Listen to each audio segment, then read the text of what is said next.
All right, let's center ourselves up, gentlemen. Center into the camera. Hello, everyone. Thanks for joining us for another Three Wonks episode. Are we... motherfucker. Always, every episode!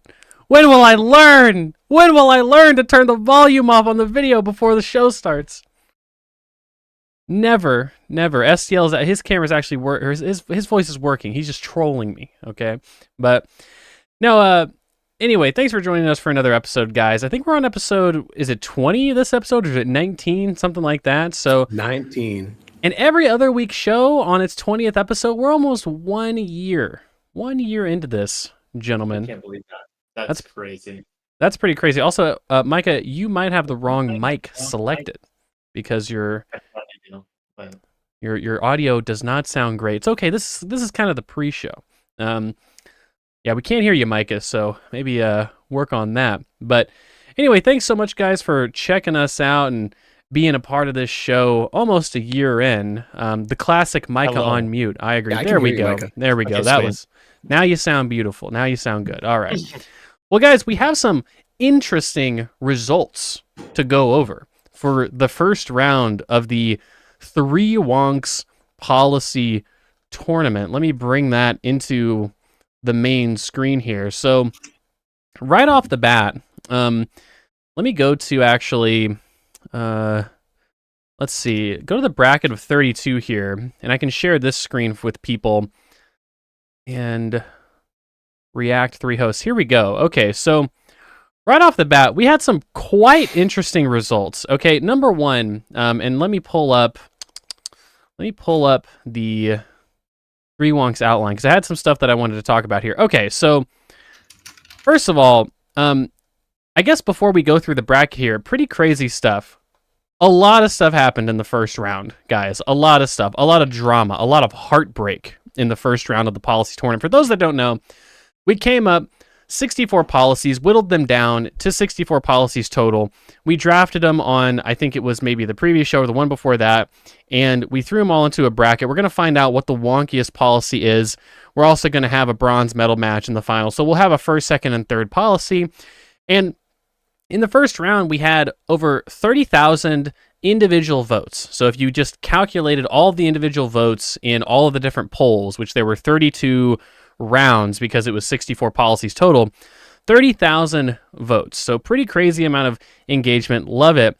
Micah, the most interesting piece of drama in the first round, Micah comes in with a sleeper strategy. He says, Olivia Giuliana, that's my ringer. I get her to retweet my shit, endorse the liberal policies, and then my policies are going to win. 100% backfire. It totally... I was shocked when I was seeing it. It totally backfired. So many, and then we just started losing.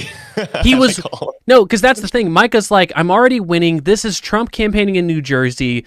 This is my map expanding move to go to Olivia Giuliana, because she's got like 300,000 Twitter followers. But apparently I don't know why she has so many hate followers, it turns out. So many people saw Olivia endorse the liberal policies. They ended up voting for all the social democratic and socialist policies. Like, I think single-handedly, the only reason STL has any policies in the next round, it's almost just because socialists who hate follow Olivia Giuliana. Crazy stuff. And the other thing that was interesting to think about when it comes to these results, okay, so Micah did end up winning the popular vote. He ends up getting 11,311 votes. I end up getting 10,680. SDL, not a great performance. 8,700 votes. Okay. Socialism isn't popular, folks. Let's go. So true. Now, really quick though, what's so interesting about this is that Micah ends up winning the popular vote because he ends up drafting an extra policy. He randomly was able to get 22 policies instead of 21.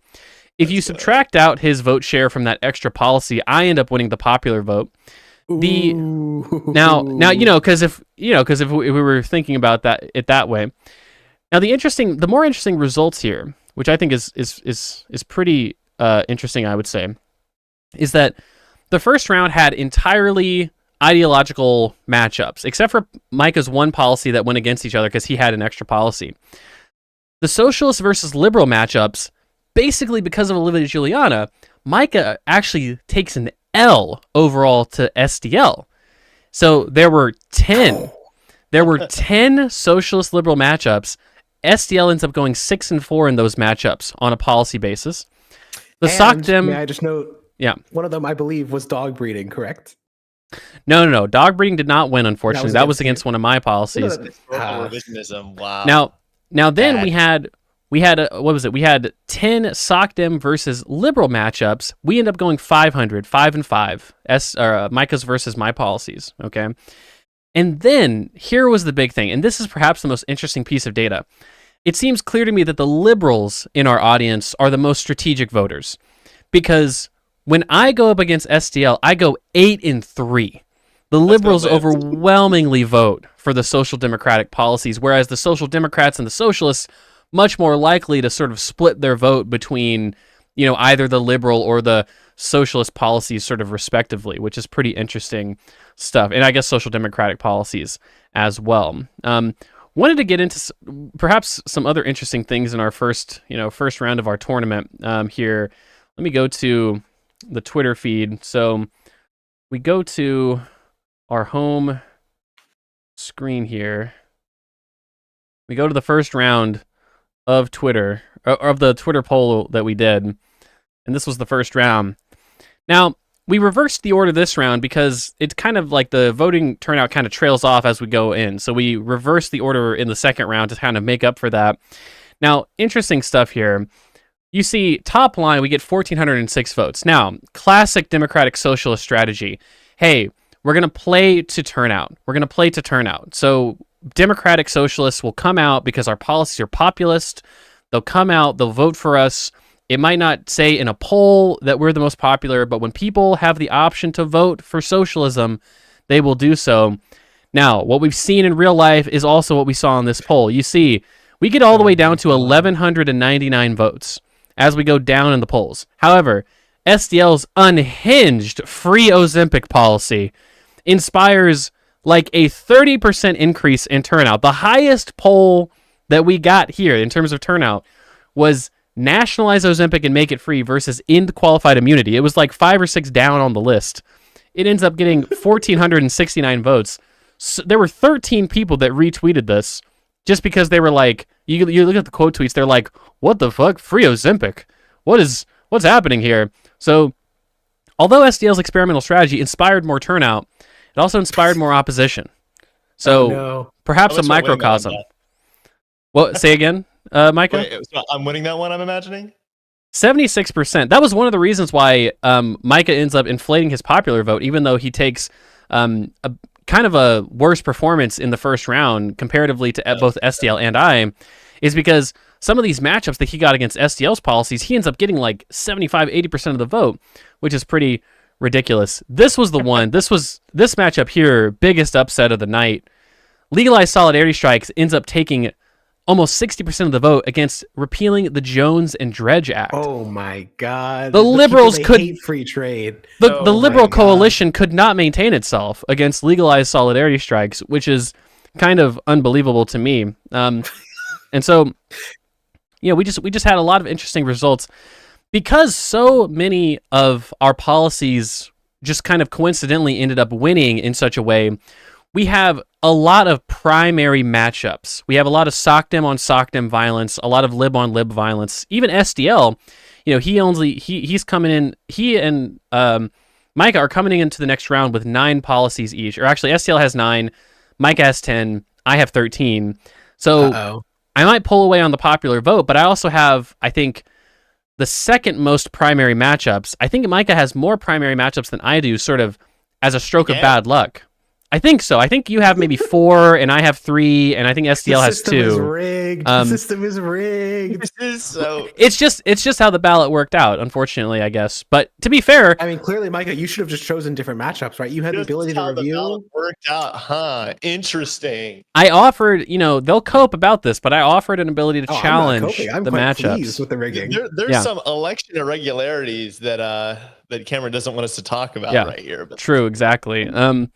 But no, so there are some interesting matchups. We have single-payer healthcare versus negotiate government services. Right now, I think negotiate government services is actually on top in this poll. Kind of unbelievable. You can vote right now in our Twitter accounts, the pinned posts for the round of 32. I'm hoping single-payer makes it in. Now, the national system of healthcare was losing to repeal all certificate of need laws, but Olivia Giuliana, SDL's ringer, it turns out, was able to push British healthcare into the next round. And we actually might have a healthcare showdown between single-payer healthcare and the NHS. Really looking forward to that matchup in the next round. Know how to vote in that one. My libs know how to vote in that one. The NHS will reign supreme. The Olivia Giuliani double retweet will be. Well, look, I mean, the NHS is going up against a policy that turned out not to be a sleeper, which was nurse home visit program. That ended up taking out safe storage on firearms in the first round. And so I wouldn't be surprised to see the nurse home visit program actually win this matchup. Pretty interesting stuff. Got a couple of law enforcement policies, lib-on-lib violence, universal background checks for guns versus unqualified immunity in the next round. Solidarity strikes versus a 4-day work week. I mean, come on, 4-day work week's going to win that one. So sorry, STL. So sad for you. And then fully publicly funded election versus replace the national electoral college with a popular vote. That'll be an interesting one. DC and Puerto Rico statehood versus ban gerrymandering. A minimum wage versus worker board membership. Active labor market policies versus established sectoral bargaining. In the next side of the bracket, we have Micah is super salty about this matchup. He has universal mixed-use zoning versus his land value tax. He says both of these policies could have been semifinalists, but you have them going against each other. Again, it's the housing-themed bracket, though. It's like we have all the healthcare systems going against each other as well, even though I think like a Swiss model healthcare and a single payer, if they were on opposite sides of the bracket, could have each made it to the semifinal independently. You can look at his face. Okay, look at him simmering in rage. Fortunately, now that the single-payer healthcare system is gonna win, the NHS system is gonna win, he'll have that all taken care of by his state-funded nanny, his state-funded psychiatrist, right? It'll be interesting to see how it shakes out. We've got ban legacy admissions versus free tuition. I mean, that's an easy one. Unfortunately, I think free school meals is going to be taking an L against Micah's universal child allowance. That's unfortunate. We have a UBI versus free after-school care. UBI is probably going to take that one if the audience has any sense in them.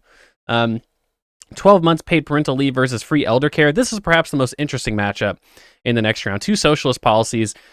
I don't know how I would vote in this. I think I ended up voting for free elder and hospice care because I would have assumed that that's more sort of, redistribution, I guess, on net. But pretty interesting matchup. National Investment Bank versus a sovereign wealth fund. Very interesting SOCDEM on SOCDEM matchup. I think a sovereign wealth fund is going to take this one pretty easily, but it's an interesting matchup to kind of think about. We have free trade versus legalizing drugs. A couple of liberal policies, very quintessentially liberal policies in this matchup. Of course, free trade's probably the favorite to win this. And then we have probably another strong primary here. This is, as much as Micah complains about land value tax versus mixed-use zoning, I've got a carbon tax against investing in green energy as a primary matchup in this round. That second one is way weaker. I'm sorry. It's the 1% GDP It's the 1% GDP. Look, the people, the SOCDEMs and libs and socialists will decide which is the most electable, which is the best policy going into the next round. It's one of the reasons why primary matchups aren't necessarily bad, because if you think about it, it's like, if you think about it, because think about it, it's like the liberals and the socialists have a say in which is better, the carbon tax or the 1% GDP. So the more appealing broad policy will get into the next round because these are open primaries, right? This is not a closed primary system. Everyone can vote on every policy. So I'm confident in whichever policy takes this matchup, they're going to make it deep because they're more appealing to the people broadly, as well as the social democrats. Of course, you got to make the base happy when you're doing these kind of things. So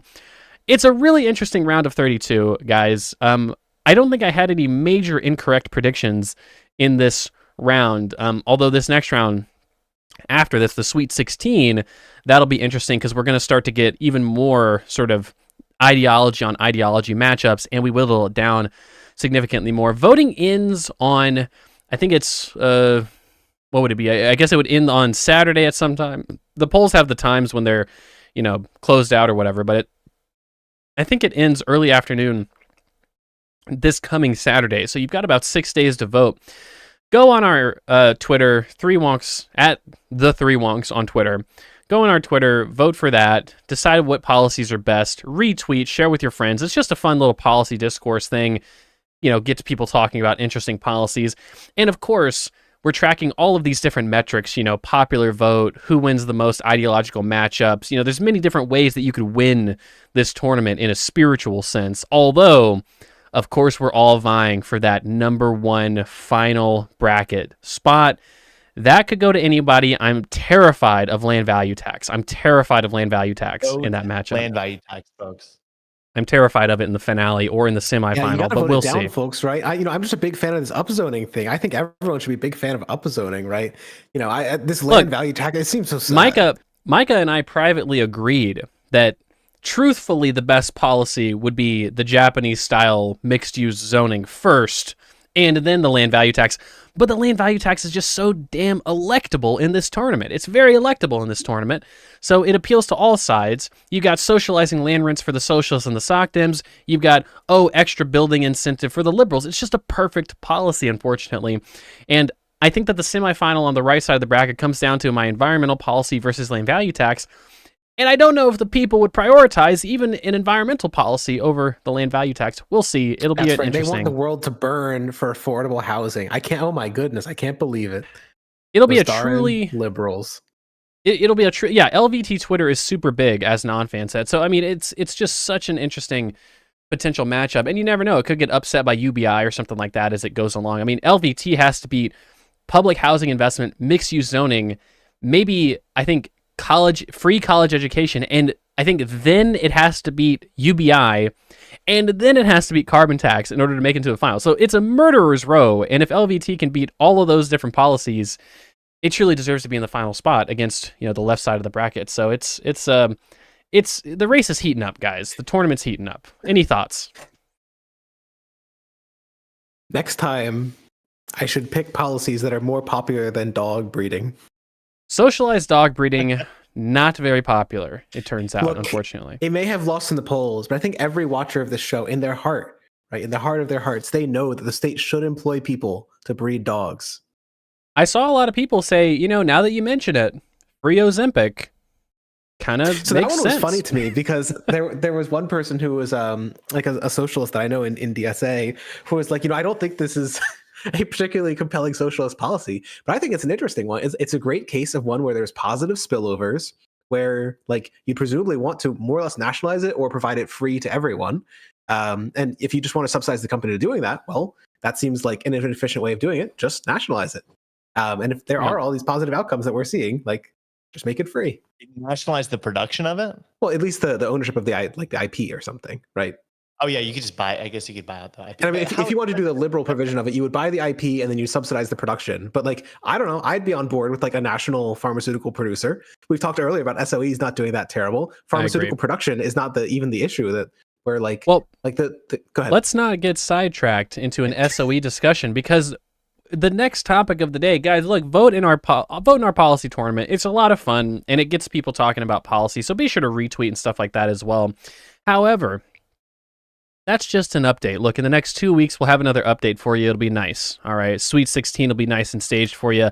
The Sweet 16 is where things start to really, like, the fat is trimmed at the point of the Sweet 16. So be sure to, be on the lookout for those matchups. I don't think there's any matchups that are super easy going into the Sweet 16 to either predict or play in if you're one of these policies.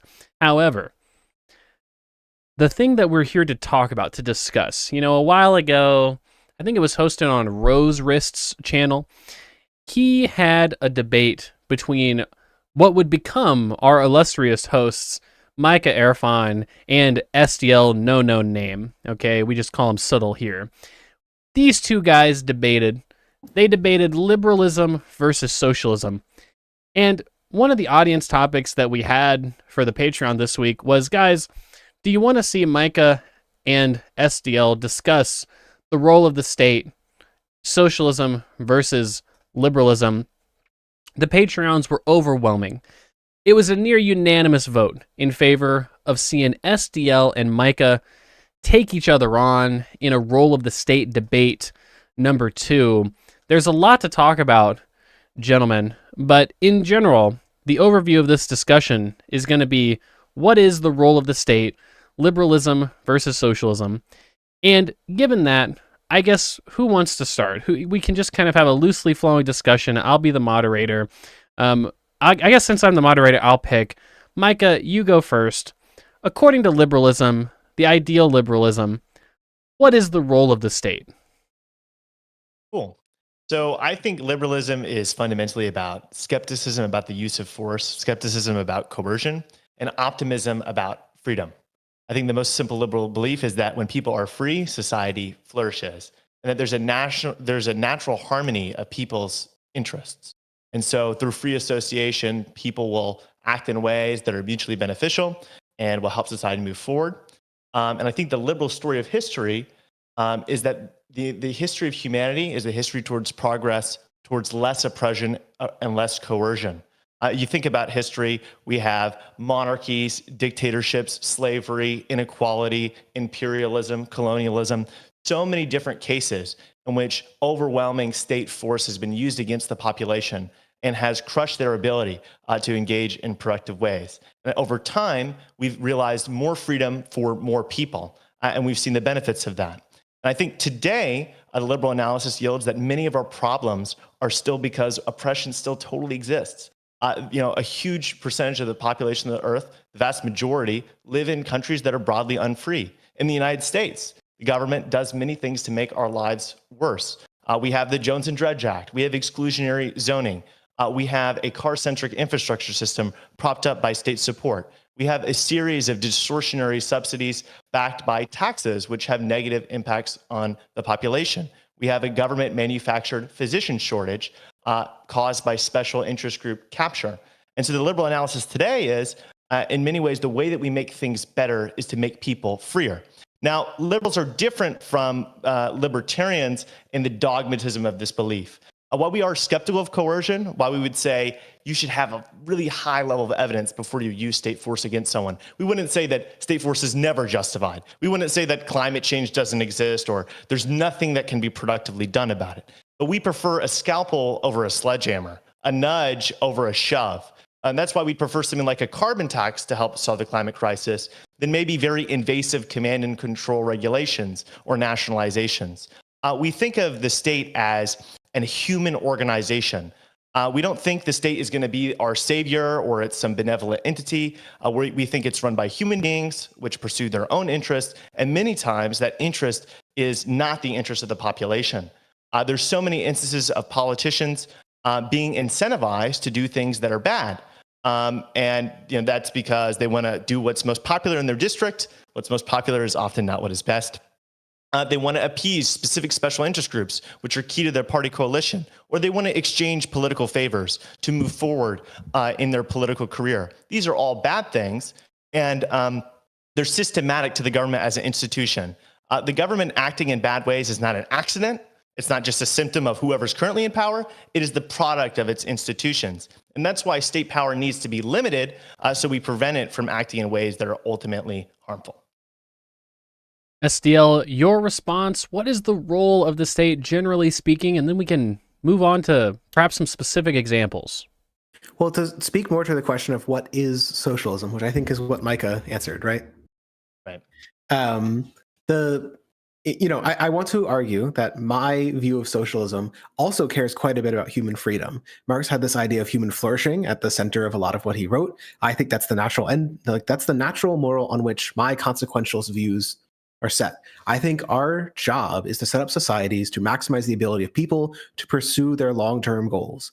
And that may mean that they come into conflict, and we want to find ways to mediate that and have the best possible outcome for as many people as possible. So what does that mean? What is socialism? Well, socialists see many of the problems in society, and in my view, there's sort of three solutions that socialists keep gravitating towards. One is class abolition. One is, as Micah said, people often are willing to work together, and Micah said people often have the same interests. However, socialists disagree. While people at their base may have the same interests, that is modified by the material conditions that people exist in. When people are sufficiently wealthy, they have incentives to lower the wages of others. They have different incentives towards the economy as a whole versus those who have nothing to sell but their labor, the workers. So this is why socialists want to, one, abolish class. We want to abolish the owning class. We want to abolish those who own immense amounts of capital and are therefore able to employ people at wages lower than what they are worth. And two, we'd like to self-abolish the working class. We would like everyone to socially own wealth in this country. Finally, and this is more of an aspirational goal in that respect, is labor voluntarification, or labor decommodification. It's this idea that as we become more and more abundant, we ideally want to make it more and more optional to participate in the labor market. That as you achieve a more and more productive society, we'd want to use less and less coercion. As Micah was talking about, coercion, we generally agree is bad, but most of us are coerced to work. You do not receive the means necessary to subside if you do not work. That can be socially useful, but as we achieve more and more ability to just give people things, it is often more and more useful to make that a voluntary choice, a non-coercive choice. So in the long march of history, it's that we want to continue voluntarification. We ended slavery, we ended forced labor, let's go further. The second goal is radical democracy. Socialists, in my vein, love political democracy. We wanted to go even further. We love what exists in workplace democracy. We love unions. We want to go further. We want co-determination. We want worker democracy. And we also like economic democracy. We think that society should decide how the economy functions as a whole.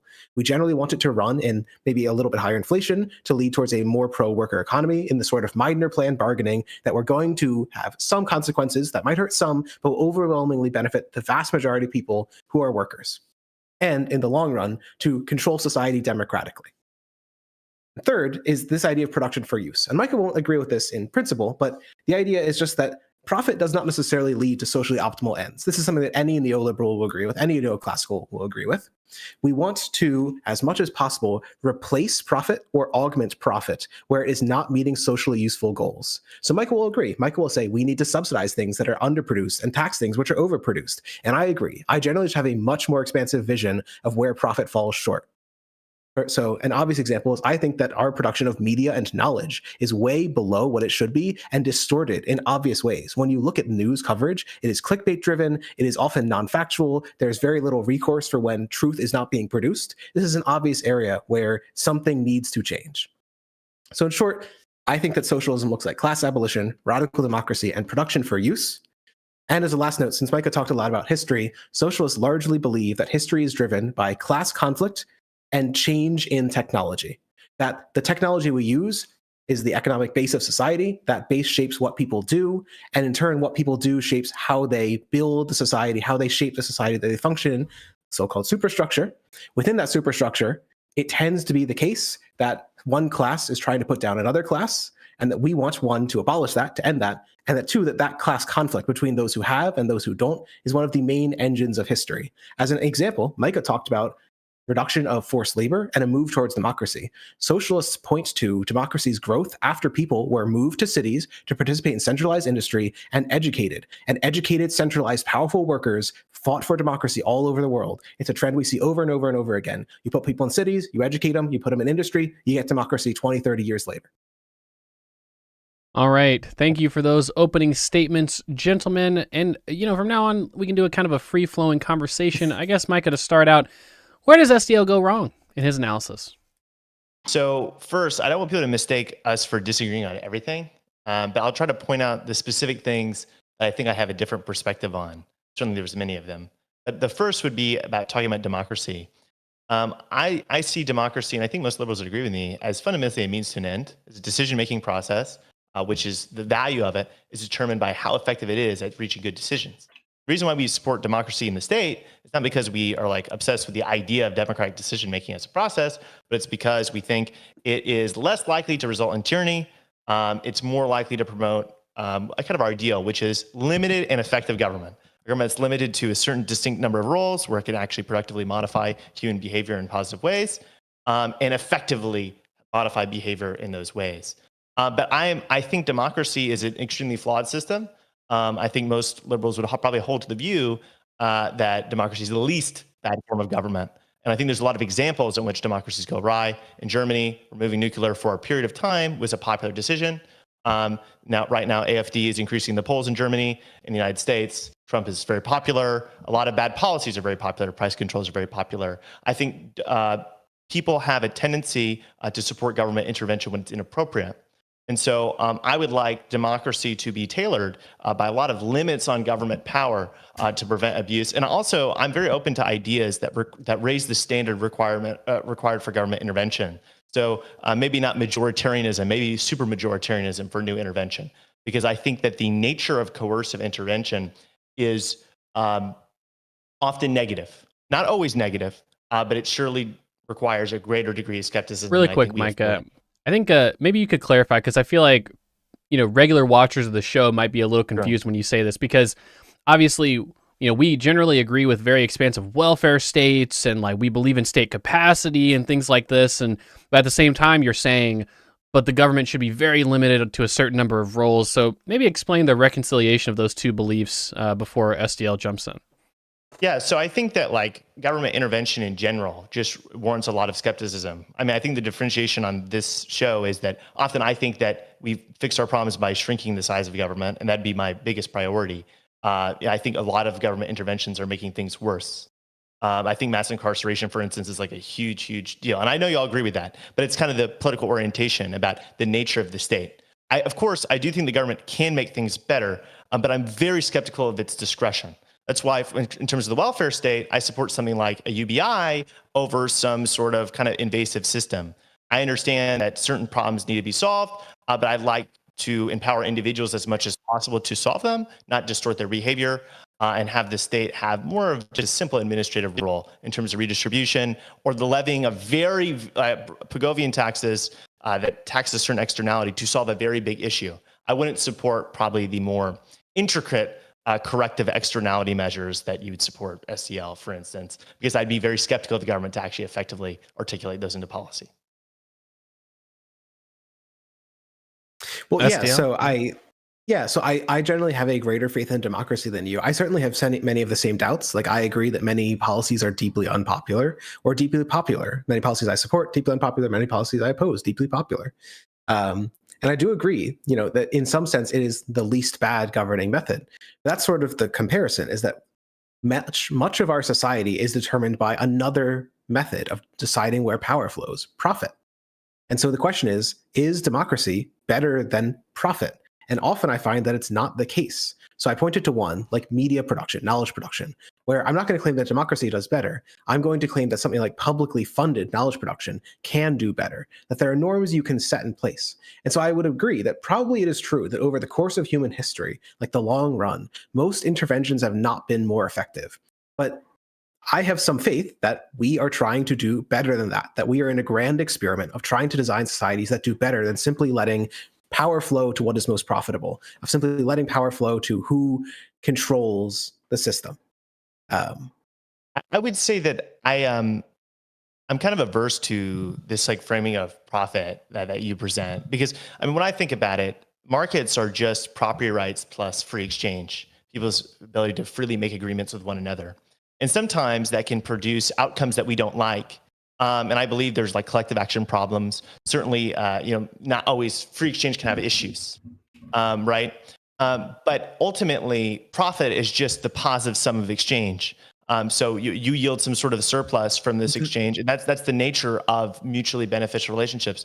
I'm not averse to profit. I'm averse to bad social outcomes, those are two different things. Sure, but that's why you also have to think of profit as a society reshaping force, because it's not simply, you're correct that maybe at the individual level, it's traits, right? But at a social level, what does that mean? That firms which are underproductive die, and that firms which are more productive succeed. And productive here simply means greater at generating profit, right? So the point is that it is a society restructuring force, just like democracy, right? It's not neutral. Sure, but profit-run firms is one product of a free society. But there's also plenty of nonprofits. There's mutual aid societies and tons of different forms of social organization, like co-ops, which you like to talk about, which are great as well, right? So I don't think the argument that I would give is that the vast majority of economic power in this society is decided by profit, and that like in key areas, like why do firms not try and reduce carbon emissions as sharply as they do? Well, profit dictates that they do. If they didn't, they would be run out of business. And you and I both agree that we should decrease the amount of profit associated with like high polluting industries and basically shift profit to other industries. That's effectively what a tax and subsidy is, right? Right. I think there certainly is blaring externalities that need to be corrected. But I think that there is a tendency of some folks to see a problem and always assume the state is the person, the entity that should solve it. So any way in which the world can be made better, the government should go pursue that.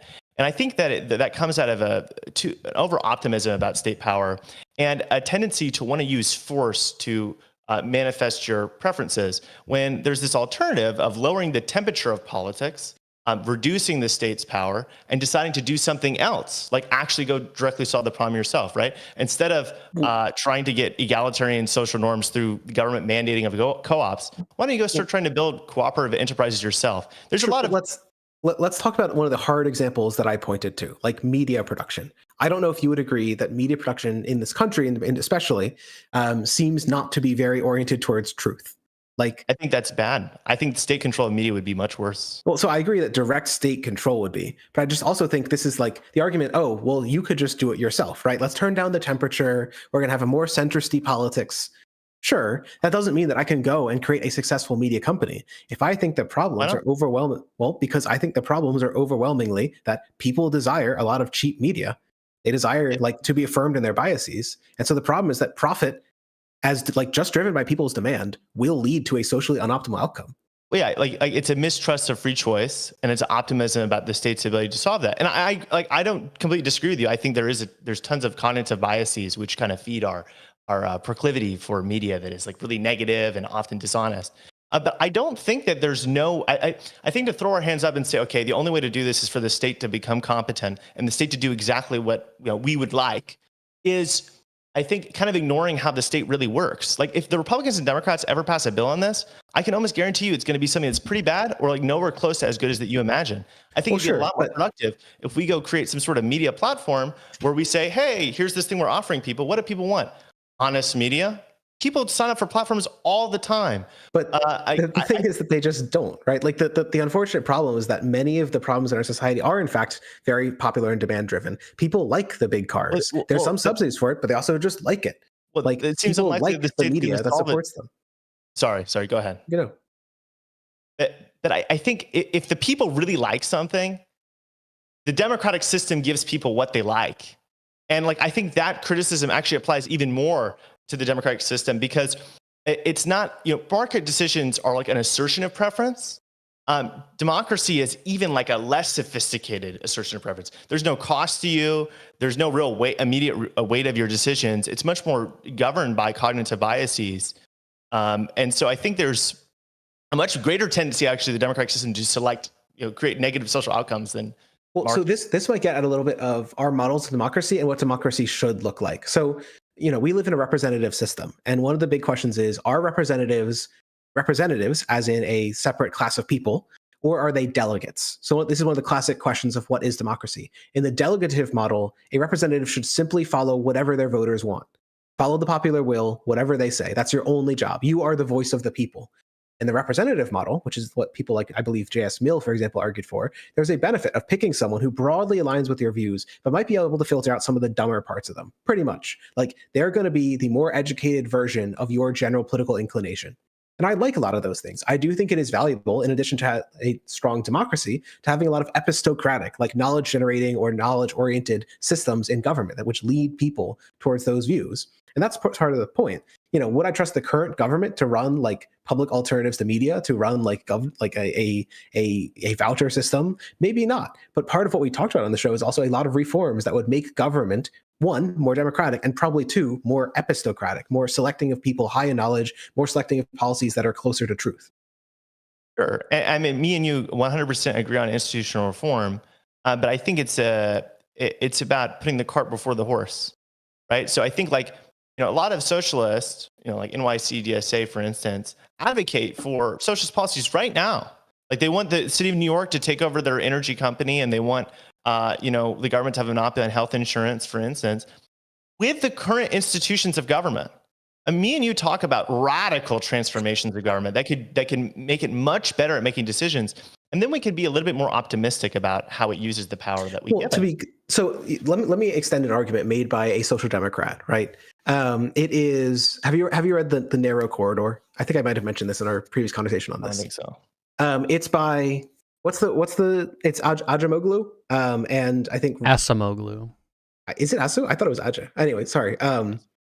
Anyway, so the Turkish guy, right? He he has a book called The Narrow Gap, and one of his theories in it, which I think is quite interesting, from just even from materials perspective, is that some of the most successful societies are those that simultaneously grew the power of democracy and society in that perspective, and the power of government as a whole, alongside the power of civil society and sort of checks on government.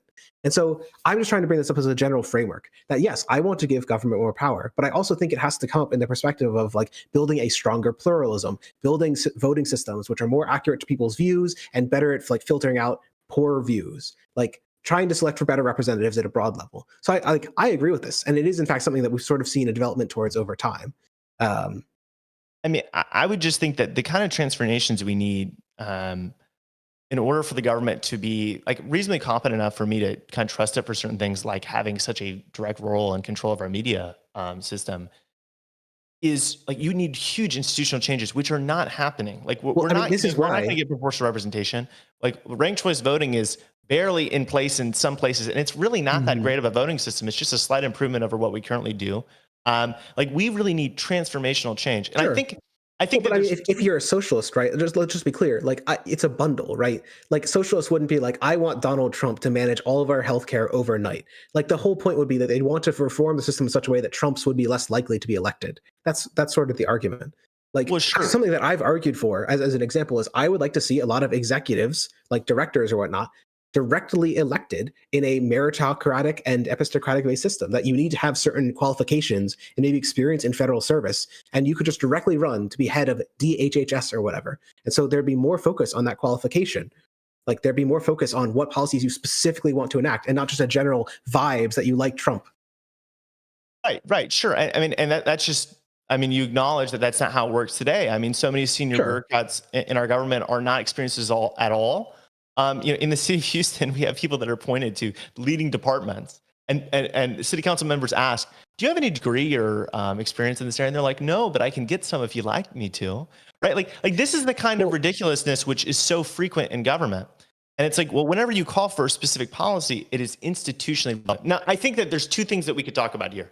First, I think that our worldviews are based on our optimism about the goodness of individual free choice and the capability of the government writ large to modify it. And then there's also the pragmatic question of how that applies to our institutions. So like, I think that in general, government, even perfect government, is just less capable of using intervention to make things better than you do.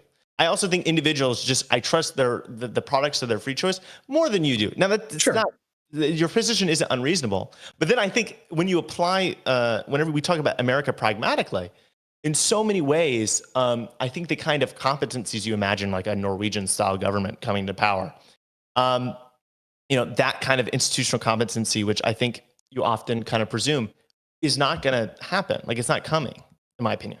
Well, so I agree that on the pragmatic realities, I think it's very hard to imagine, but I think it's also, so let me put it like this: For the first century and a half of its existence, the US had no real welfare state. The disposable spending that we had was about 1.5% of GDP, and most of that was veteran benefits. It was like people who survived the Civil War, pretty much. It's sort of weird, but I think it was like half the federal budget went to veterans. And, of a domestic war, had that. And then in one election, that changed overnight, right? Like the social forces aligned up, and the libertarian status quo in the United States was smashed. So I'm not trying to say that like I think we can smash the status quo. I just think that the type of change I want, yeah, absolutely, it does need massive popular support. It does need transformative support. But a lot of what you and I want, like if you want PR, if you want approval voting at the federal level, that also requires like 75% support, right? Like the social movement is massive. Well, yeah, but my ideology is based around like kind of reducing government discretion and government authority to do bad things. And so like, I don't need to have a burden of proof that like, oh, the government's going to start acting in ways that are different from how it's acted before so that these policies can make sense. Now, speaking about the welfare state, I think this is like something that influences my worldview is I look at like almost every area of like state activity. And it seems like there's just a lot of badness to it. Like, it's just like, it's not doing a very good job at almost anything. And I think the welfare state's a great example. We have about 100 federal welfare programs. We still have a lot of poverty. They're riddled with welfare cliffs. Crazy. Some of these programs have an administrative cost over 50%. Sure. Even you look at our best ones. But the when ones that you we'd look at the agree- ones which are least well performing, it's those which come usually those which are furthest from socialist principles. Like socialists like universalist welfare. We just we cut everyone a check, we give everyone UI, we do things as broadly as possible. That is the sort of universalist approach that, what is it, like Eric Olling Wright laid out. Whereas the conservative approach is the paternalist one, which has the drug testing, it has the job testing, it has all these bureaucrats you need to figure out, are the needy really needy? Are they truly deserving? We don't give a damn, right? We're just going to give everyone the money. It's social smoothing for everyone. So it's income smoothing for everyone. Right. I mean, unfortunately, the political dynamics predict that, like, whenever, like, the most politically salient, politically popular policies tend to have some sort of means testing arrangement, because that people tend to like that more a little bit. Like, let's have a cutoff at $150,000, right? Even a very left-wing Democrats tend to support policies like that. And so, like, that's just the good policy filtered through a political system, which tends to skew it and distort it, right?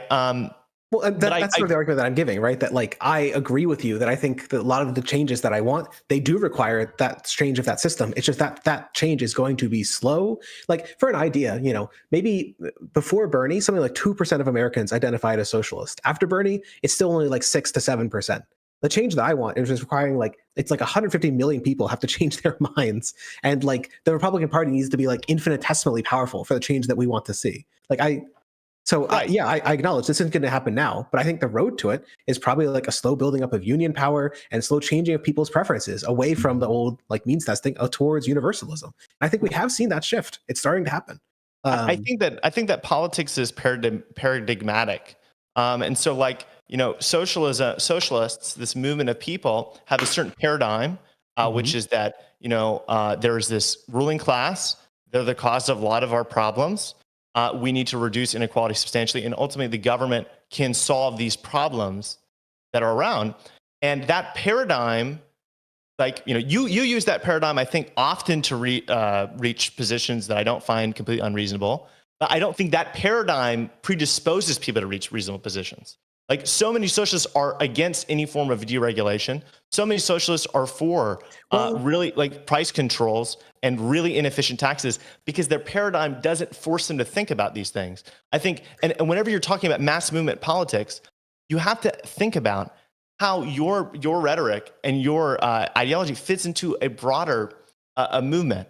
And well, I agree, but just to, like, extend this a bit, the unfortunate thing is it seems like most Americans are on board with, like, the price gouging stuff. They're on board with the Jones Act. It's not just socialists who have dumb ideas. Unfortunately, it does seem that a lot of protectionist stuff is popular, and I agree. But when you say, like, you're trying to talk about, I think you could call it the culture production or knowledge production in our society, right? That, like, it tends to skew towards certain ways, which leads people towards protectionist ends. It leads them towards, like, really bad interventionist ends, just because it sounds nice, rather than a deeper understanding of why the policy is good or bad. And I totally agree. Like, that's part of why I started with the media production one, because I think it's one of the most interesting cases. A lot of things are downstream of the fact that our media is not very interested in deeply informing people, and most people are not too interested in deeply being informed. And so it's like a double coincidence where profit seems to lead people in a very bad direction. Profit seems to force media almost to, like, reaffirm people's biases in really bad ways. And so I have a hard time looking at that and being like, hey, how are we going to have media change without stuff like media vouchers? How are we going to have real change without, like, millions of people just, like, changing their minds? And I don't even know how we get there. Well, I think there's a lot of examples that I could give of the free society solving problems that weren't previously solved, or approaching solving problems that persist. For instance, I think we look at social media networks. What's the big issue with them?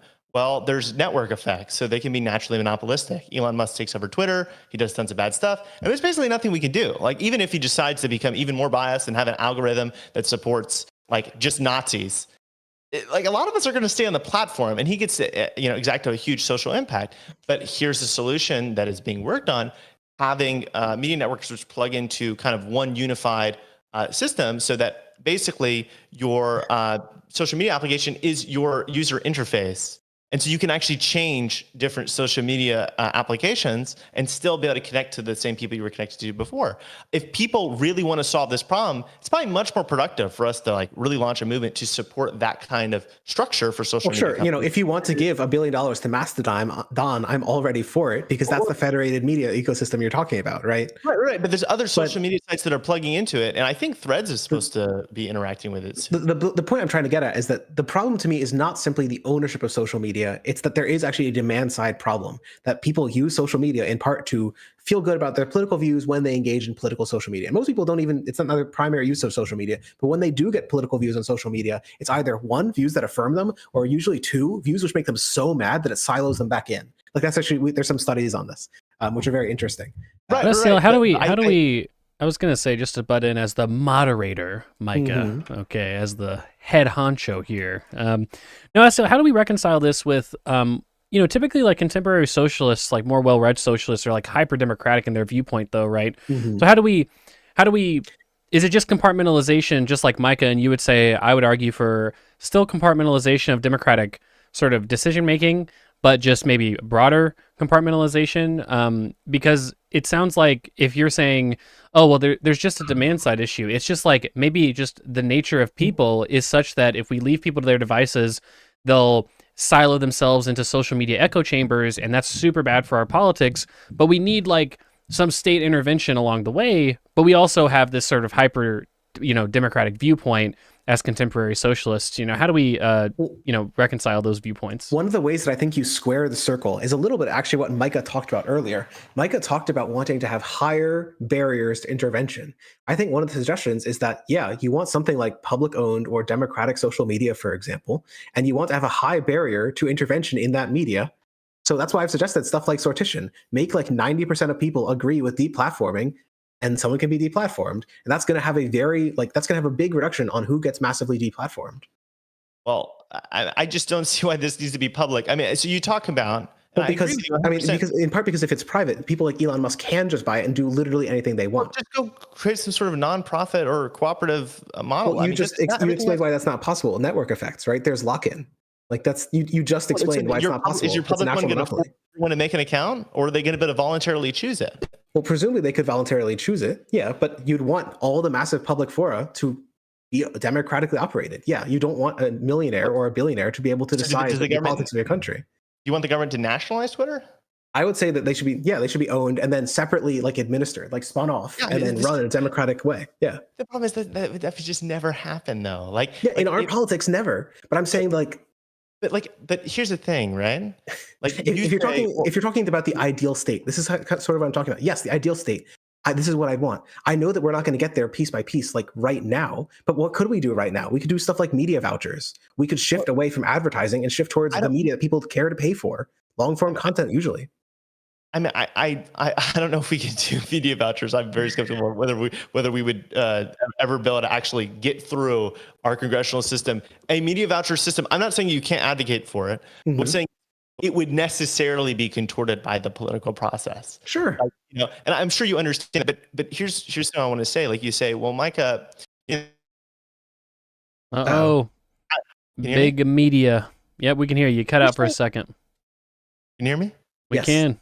Okay. Loud and clear. Like, it's really hard to build the alternative, right? To encourage people to voluntarily choose something different and to have a better way of approaching, social media and their preferences. I agree with you. That is really hard. But you know what's harder? It's harder for us to encourage people to vote for politicians and motivate those politicians to do a very curtailed and delicate state intervention that would actually make this situation better, while there's this huge risk that they do it in a way that makes things much, much worse. The track record of the government intervening in media and making it better is, I mean, I can hardly think of a good example of that. But Micah, I feel like, would you just say that, would you, like, how do you reconcile these two viewpoints? Because you believe in a universal welfare system as well, right? You know, similarly, all three of us believe in universal basic income. I could just as easily say, well, but Micah, that's never going to happen. It's always going to be means tested. These politicians are dumb. And like, it's like, is it just that we think that the government can do UBI, but we just don't think that it can do news? Or is there maybe a deeper reason why, we would. I think the incentives are very different. I think the ability for the government to do UBI is much, much higher, and the risks of it doing UBI is much, much lower. Oh my God, they means tested UBI. Like, it's not that big of a deal. And also, it's not an expansion of state power. It's a substitution for existing state interventions. Like my approach to politics is, I think we should be very skeptical of more coercion. I think we have a lot of reasons to not want to extend state influence in our lives and to want to actually limit the state's power. And so a lot of the policies I call for is a swap, right? I would like to swap the green regulatory state and this complex subsidy system, which I think causes a lot of distortions, for a carbon tax. I don't think we're going to be able to do that all at once. But I think that is a direction that you can move in. I think there's a coalition you could try to build for that. And I think there's a lot of pros to it. I think that's different than saying we want to get the government involved in this entirely new area. Actually, I think if your mission is to reduce state power, even if you're some sort of libertarian, you should probably agree with me, because the political realizability of my approach, which is swapping state intervention for a maybe less intrusive form, is probably much more likely than just deleting government intervention and to solve an issue, period. So let me try and make two differentiations here. One is that part of the reason I talked about vouchers, right? So I was talking about like the maximalist idea. You probably want public ownership of media. You probably want vouchers. You want all these things happening all at once. But vouchers is the one which is most similar to UBI. It's just giving people some way to spend money designated towards media. And the hope is that that spending would tend to be better than advertising on the whole in producing like truth-seeking content. So the reason I mention that is, you're like, well, misdesign of the UBI program is mitigated by the fact that it's basically just giving money to everyone. This is just giving money to everyone with a dog ear that has to be spent on media. Well, right? There's a concern there. And I think this is not like incredibly, but it's not something I'm like categorically against, but I'd be really concerned about what's categorized as media. Because there's certainly going to be a criteria that's established for that. There's no way that would ever be released where it's not going to just be a cash transfer. You need to have a categorization system. And the question is, what is the categorization system that our political process would actually produce? Because remember, the public isn't really involved in these kind of things. When it comes to these delicate policy designs, it is special interest groups which call the shots every single time. Well, sure, but that's why you and I have highlighted, like, one, the importance of increasing congressional staff and reducing lobbying in general, and two, the importance of sortition. If we're truly worried about special interests with a high degree of control, let's just give it back to the people. Like, let's just do a jury trial for, should this company be able to get media funding? But this is the thing, right? Okay, then I guess you should be a liberal today. And once we get sortition and radical democracy and completely restructure the institutions of our government, now we can revisit socialism. This is actually quite literally a standard socialist position. No, just to put some phrases on it, socialists argue that we are not yet in the democratic republic. We live in an undemocratic, majoritarian biased, rich biased democracy. And, we can talk about some of the studies on that, but that we live in a society that is not actually even close to democracy. As we get closer and closer to one, democracy, and two, I would argue towards like epistocratic elements of that, then yeah, I get more and more and more comfortable doing socialism. A democratic republic is a prerequisite. Absolutely. The socialists don't vote for the liberals today. They don't say, actually, we're not going to vote for Bernie Sanders. We're not going to vote for the most far left candidate that tries to do the most far left thing. We're not going to organize for the government to have state ownership of housing. I mean, Seattle, they organize for public. Well, no, so I wrote a blog post. So, you're right that socialist activists tend to be on the left and anti-electoral side, right? The self-selected group of people tend to be very far left, and they also tend to be anti-Dem, right? But I wrote an article recently, a blog post, which is titled "Most Socialists Will Vote for Kamala Harris," and it looks at two of the polls which have been done, and both of them show 90% of socialists they're going to vote for Kamala Harris. That's not what I'm saying, though. Go ahead. I'm not just saying that they're not going to vote. They're not going to vote for the liberal if they're the lesser evil in the election. I agree that most socialists are going to vote for Kamala Harris. I'm saying they wish Kamala Harris had more left-wing positions. They're not saying, "Oh, I want you to do the institutional reform, then we can start doing these like expand state control and the use of state authority in people's lives." No, they say, do it right now, actually. I really like that. Like they're not socialist in 15, 20 years whenever all these... honestly, Estelle, none of these institutional reforms that we're talking about are probably going to happen. Like very small ones will. And so if the goodness of these policies is determined, it's like hinges on these reforms happening, well, then they're not good right now. I want to extend something. You're probably right that the federal government is not going to see major structural reform without like a mass movement and a change in political parties. I totally agree with that. I basically think you need the modern Republican Party to die and become like a Libertarian Party replacement or something for it to be feasible for some of these reforms to happen, like bluntly. I don't know if we're ever going to see that. But Where there can be major change is the state level. It's one of the reasons that I have actually been very pleased to see like socialists taking power, and I would like to see them do repeats of what they did in the 1900s. Did you know? So before the 1900s, there wasn't any direct democracy in U.S. states, except at like the local level, like town meetings in New England. That was something that socialists, lefties, progressives fought for, and they won. It was a fundamental restructuring of those governments, for good and for bad. So it has happened before, and my point is that's the type of change I want to see happen again, and hopefully percolate up, right? Well, and that's great, and I totally agree with you. But I would just say that I think, at least for me, my ideology is institutionally relevant.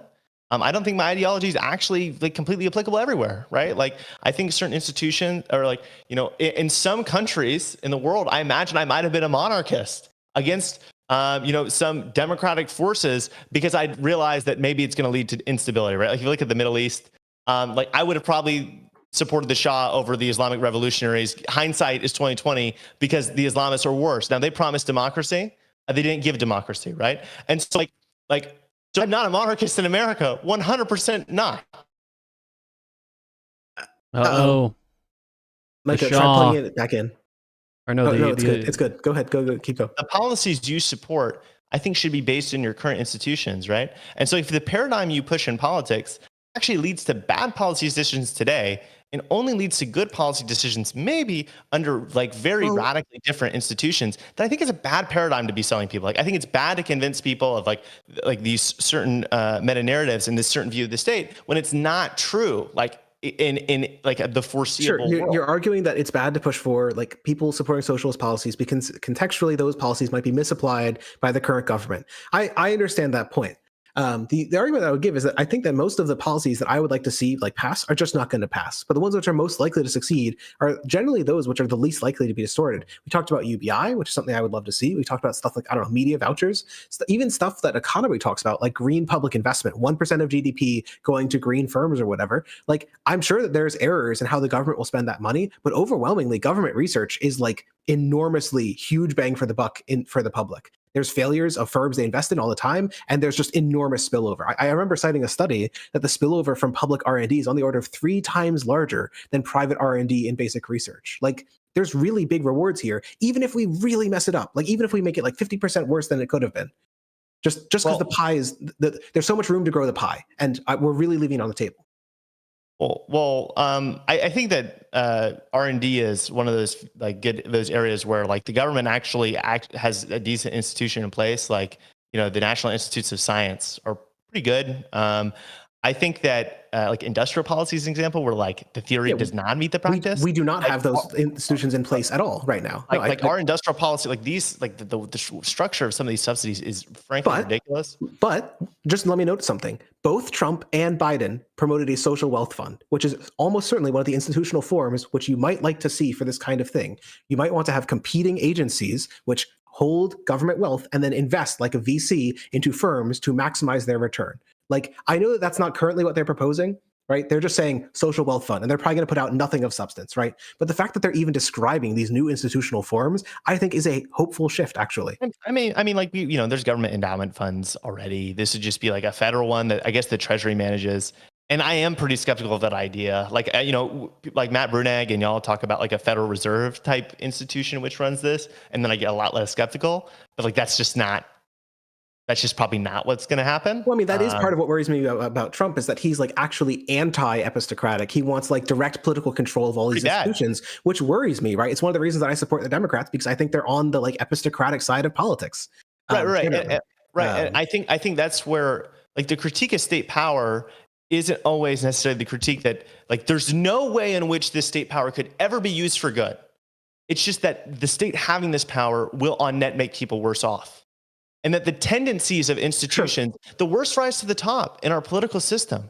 Like, genuinely speaking, the people that have the least clear views, the people that are most willing to blend and flex and make compromises are the people who rise to the top. And they're the people what are you laughing about? No, I'm sorry. I was just Najawin has been crapping on me the entire time, but they crapped on me in a funny time on this one. Quote, the SWF Biden is discussing is probably going to be interesting because I said it was going to be uninteresting and boring. Okay, good point, Naja. It'll be a good read when it comes out. We'll read it on the show. Right.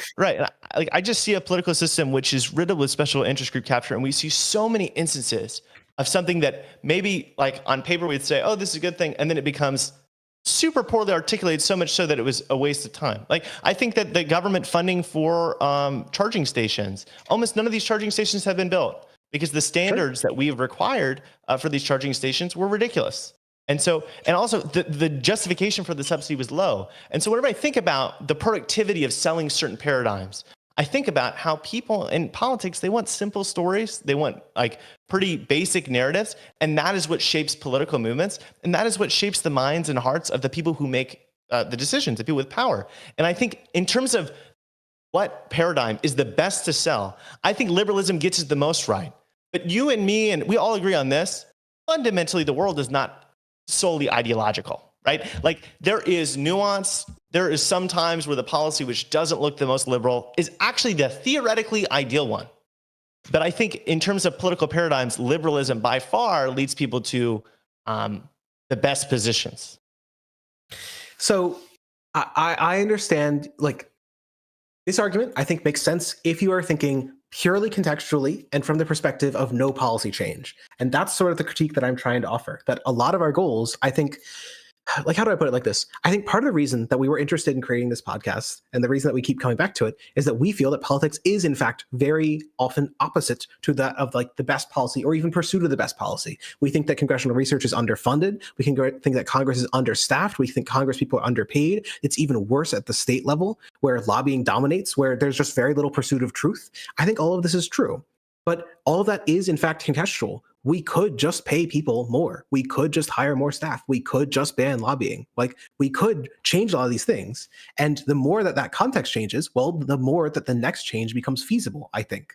Like, well, I think maybe an interesting question for each of you to answer in turn, to kind of get at what Micah's fundamental point is. And there's sort of an opposite side of the coin for each of you to address, which I think would be interesting is, like, I think what Micah's fundamentally saying, SDL, is there's always sort of this like systemic risk when you give the government more responsibility to do things, right? And so things that like you and I might agree with, although at different levels of expansiveness, like a state industry portfolio or state enterprise portfolio, the inherent risk of that is a guy like Donald Trump gets elected and now our state industries are just like not run very well, right? Or you might have sort of an inherent instability risk, like, oh, our state industries actually run pretty well right now, but some conservative gets elected, just wants to sell all of them off, right? And so is there ever a way to really truly, is that really truly just a criticism of democracy? And no matter how well you address that, and really quick, so that's the question for you. And the question for Micah is, the struggle that I've always had in discussions with you about this is like, yeah, but like it just seems like some countries have really figured this out, right? So like if we take Norway as an example, the penultimate example of, state ownership and, democratic frameworks, democratic socialism, I guess. It just like seems like they figured it out, right? It seems like they do a pretty damn good job aligning sort of, let's say entrepreneurial activity and social outcomes. And you said even in an ideal institutional framework, you'd still not necessarily advocate for things like this. Is that necessarily because of that sort of systemic, always sort of vulnerable to a new guy getting elected and fucking things up? And so that's a question for you. SDL, you go first, then Micah, you go after SDL. Sure. So I agree that there's policy risk. And I generally agree, actually, that like the risk of if you had a big list of every random policy and you drew it at random, the effect would be on net be like pretty negative. I don't even know how you come up with that list, but like many interventions will do more than harm than good. I will agree with that on principle. However, like it's actually sort of the point that you're raising. I think that we can look to other times that it has been tried and follow that. I think one of the purposes of good social structure is to set it up that we can look at experiments. It's one of the reasons I've argued for federalism before. Okay, so to give a very concrete way, imagine that we passed a law that you could only pass a law on the federal level if it had been tested on a lower level. This wouldn't make sense for all laws. I don't know how you'd narrowly target this, but imagine like you want to do a national health insurance scheme. Well, you have to have done it at the state level first.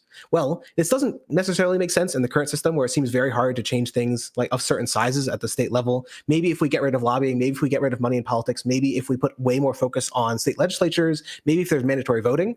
then maybe state politics is competitive enough. Maybe there's enough policy variation to be able just to say, hey, now we have an actual way to evaluate policy differences at the state level, and you can't do it unless you've done it at the state level and you've tried it out and we've tested it, and you can apply it at the federal level. Or at least that you can point to other countries doing it, something like that, like someone has already done this somewhere else test.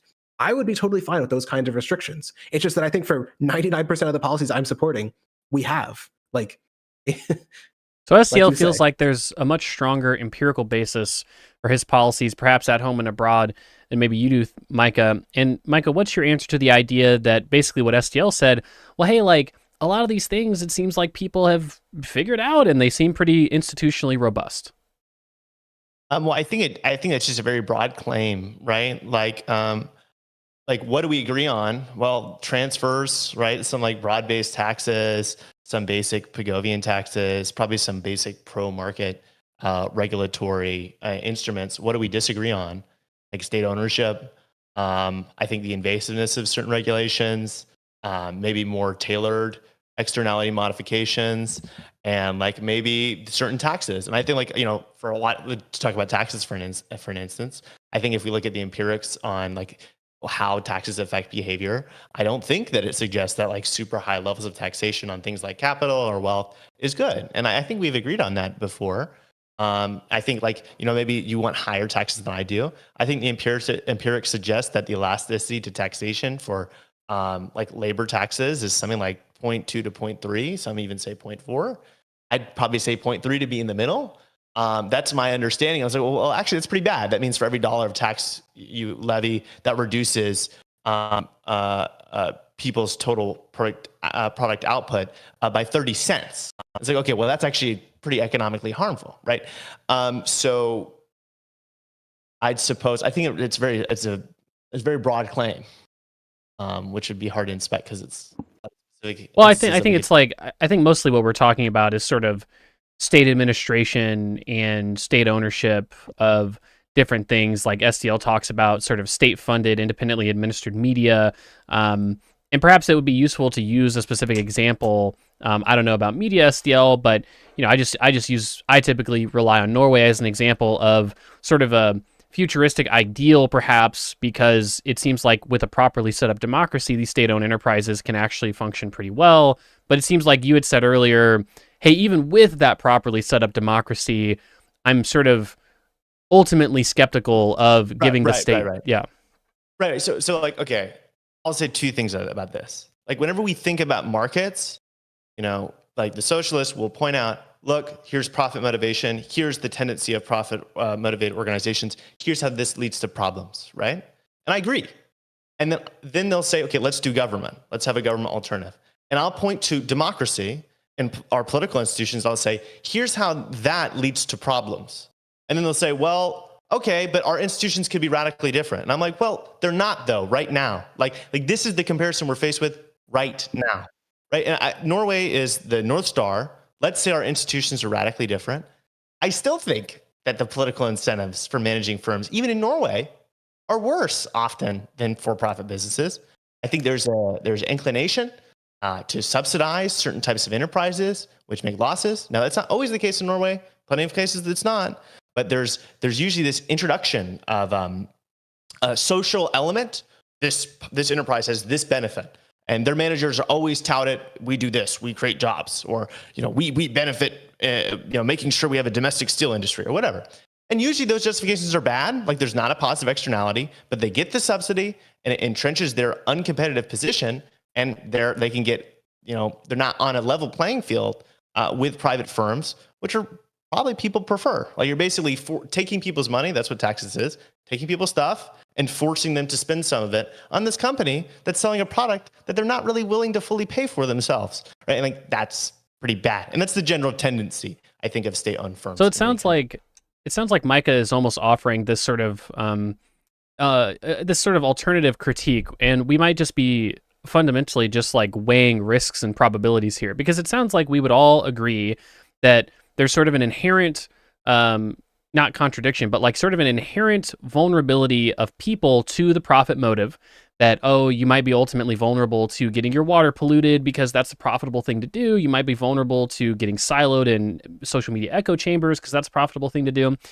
But STL, it sounds like what Micah is saying is, well, you're ultimately vulnerable to the state being like bad at what they do, right? And the state might be captured by political interests that are socially disadvantageous. And so, what's the sort of steel, not the steel man, but what's the sort of best argument you can think of for why maybe those risks aren't as worthy to care about as the risks of the profit motive and private capital ownership? I mean, I don't know that I would even defend the super strong steel man that there's more reason to worry about profit motive than poor government policy, because poor government policy has a pretty high upper end for how bad it can be. Right. Profit motive also seems to lead to like climate change and stuff, right? So pretty high upper end. Like you can argue that the profit motive has led to like a lot of famines as well. This is like a fun historical fact. In pretty much all historic famines, the top 9/10 of society didn't die. It was always the bottom 10th. It's just about people not having money for food. So like profit motive has some really, but like it has a pretty big death toll too. It's just that like the death toll for really bad government policy is also really high. So I don't know that I would defend that one is clearly better than the other. However, what I would defend is more of the institutional design point, that I think that a lot of the poor government policies you get are from really poorly designed governments, and that as you tend to have better designed governments, they become less and less likely. There's a reason you point to Norway, and there's a reason that Micah keeps pointing to institutions like the Federal Reserve. He likes the Federal Reserve because it is still publicly owned, or like a Federal Reserve administered system. It'd still be publicly owned, but it would be one step removed from political influence, right? It'd sort of be publicly owned and the returns are afforded to the public, but the public doesn't have a direct say in, I want to subsidize this firm forever and mess up the market. And so that's why I talk about stuff like social wealth funds that might even compete against each other's, right? And Micah suggested even a step further of having like privately administered social wealth funds, which I think would de facto work out to the same thing. And so the point is, like, I do agree with some of these concerns. In fact, like, if you read a lot of market socialist writers, that's like the number one thing they're concerned about. It's like, how do we avoid Yugoslavia too, or what is it, Hungary too, where there were just these systemic failures. And part of the answer is just like, one, be a democracy. Two, don't be like completely corrupt. And three, include a lot of these like political distancing systems. Well, if you wouldn't defend the sort of weighing the risks of either system, is your ultimate justification for a more socialist versus liberal framework of governance, is your ultimate justification egalitarianism? Is it some sort of Marxian analysis? Like, what's the ultimate justification for one system or another if we're not really thinking about maybe the worst case scenario of either system? I mean, okay, so I wrote in our notes, and we didn't end up going through this format. I was going to ask a question about like morality, right? And this is sort of getting to that. Like, what are our values? If that's sort of the gist. Yeah. And so I wrote down, as I said earlier, that I think my ultimate value or peak value is a consequentialist maximization of positive freedom or human flourishing, which broadly means the ability to pursue long-term goals and self-actualization. That like you want to be able to be an agent of change in the world and on yourself. Instrumentally, there's a bunch of values which seem to maximize that. Broadly, the idea of liberty, so like freedom of speech is very helpful for letting people express themselves and be expressed upon by others. There is a value to equality because it's very hard to have a democracy or any ability to even participate in the world if you are just desperately, desperately poor. There's a real value to giving everyone the ability to participate in the public forum. I think there's value to what I would call like solidarity. Basically, it is bad when people have enormously divergent interests. When people have enormously divergent interests, that tends to have really bad consequences on the economy. Whenever Micah points out like special interest lobbying, that is an example of like a failure to broadly align people towards the productivity of the economy. Now, can you eliminate that? No, it is something that you broadly want to increase. I only got 3 more of these. I'm sorry, Micah. It's a list. One is just democracy. I do think democracy is instrumentally valuable. There seems to be value of including people's input. One of the things that we see over and over again is that when firms have democracy, workers add something to the process of knowing how to produce. And when we have politics, allowing people to speak adds something to the production of that output. And then meritocracy. Broadly, I don't want people to have value just sort of given to them by chance. I want them to earn it. So that's a reason why we don't like stuff like inheritance. And finally, I do think that we should be pursuing something like truth seeking, that any system which is not fundamentally aimed at trying to provide like truth to the people within it and pursuing that as a value of what guides it is going to be misaligned with everything else. So I think all those are instrumentally valuable. And I know it's a long list. So I think that the principle that would inform my politics is really simple: freedom until proven otherwise. I think that people should be left alone. and make their own choices, unless there's a really, really good reason not to. And we know that the state intervention will very, very likely, overwhelmingly likely, solve that problem in a positive some way. I think so many of the worst decisions and the biggest atrocities in human history have been because we're too eager to use coercion against others. I think about all the wars and violence and genocides. I think about mass incarceration today, where people say, let's ban this, let's lock people up for this, let's extend the amount of years we put them in jail because there's some sort of social benefit of doing this. I think about so many different regulatory schemes, which ultimately are really harmful. Like we look at, I think exclusionary zoning is like almost the number one issue in our society.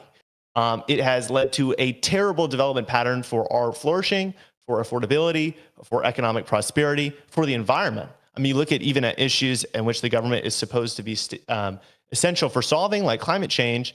And if you tabulate out the real impact of the government, it's really not clear to me, at least, and maybe I'm crazy for this, that the government's had a net positive impact on climate change. I mean, it looks to me that the way that we've obstructed renewable energy with permitting barriers is an extremely big problem. The way that we've subsidized fossil fuels is an extremely big problem. Not just subsidies with like government money, also subsidies with the military and the military's interventions. I think about what we've done to our transportation system, where federal bureaucrats in the 1940s told us that the car was the future, and we will use state force to remake society in the car's image because we know what's best for others. I think that there's a fundamental epistemic humbleness that I have, where I am really skeptical to tell other people what to do. Well, I don't know what's best for other people. We could be wrong, and we should be very skeptical to use force. All I just wanted to say is I feel that a lot of these are also examples, I think, of class in politics, or just more broadly money in politics. That like part of the reason that cars were able to get the way that they were is not just because some bureaucrats happened to believe it and impose it upon the rest of the society. They were convinced. Like Ford was making a lot of money. The people who were in government were aligned with those of Ford. Like why did we give all the contracts in Iraq to companies that were like vaguely linked to Dick Cheney and people like him? Well, it's just straight old corruption. Like I think that's always going to be true. There's always going to be some corruption, even under a socialist system. It's just that I think that the class incentives worsen those and make them even worse. I think that this is a really good thing for us to talk about, because I think it is a huge difference for us, our analysis of the fundamental problem of politics. I think that a lot of leftists are populists, like they think there's some elite group, and that is the owning class, the bourgeoisie. And like fundamentally, their corrupting influence is the cause of maybe not all of our problems, but a lot of our problems. And if we could just like get rid of them, not like killing them, but taking away their wealth or their power, right? Like things would be much better. And I think that so many of our biggest problems are not the cause of like just the owning class. Surely they can have a corrupting influence. It is the product of industry lobbying and an array of different diffuse and competing private special interest groups. If you remember that we used to have an elaborate private rail network, which surely lobbied against, probably they had more economic power against the automobile than for it. But it was Eisenhower and his bureaucrats, which were convinced, in part from my understanding, their World War II experience, that this is the right way to remake society, that did it. And I'll just give you one more example. The doctor shortage. I wrote a piece on this recently called YIMBYism for Doctors. We have a doctor shortage in this country because the American Medical Association and government researchers said that we were going to have a surplus of doctors. It was going to be chaos and it would be terrible. And like, there's going to be all these problems. We need to limit their supply. And so they created cartel-like organizations which capped the number of residencies and limited medical school seats and made the process longer artificially to increase their wages. And because bureaucrats were wrong, they were too eager to use violence and use the state's force to impose social control. And so I don't think that's an example where the capitalists are to blame.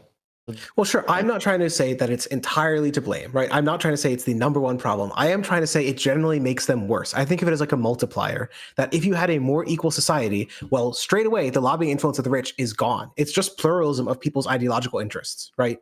And so whatever positives or negatives that have, it's removing the one where people who currently have power will be using it to cement power. One of the reasons that doctors, who are not like overwhelmingly billionaires or whatever, one of the reasons they're able to have more influence is because they have more income. The cartel is like self-perpetuating, right?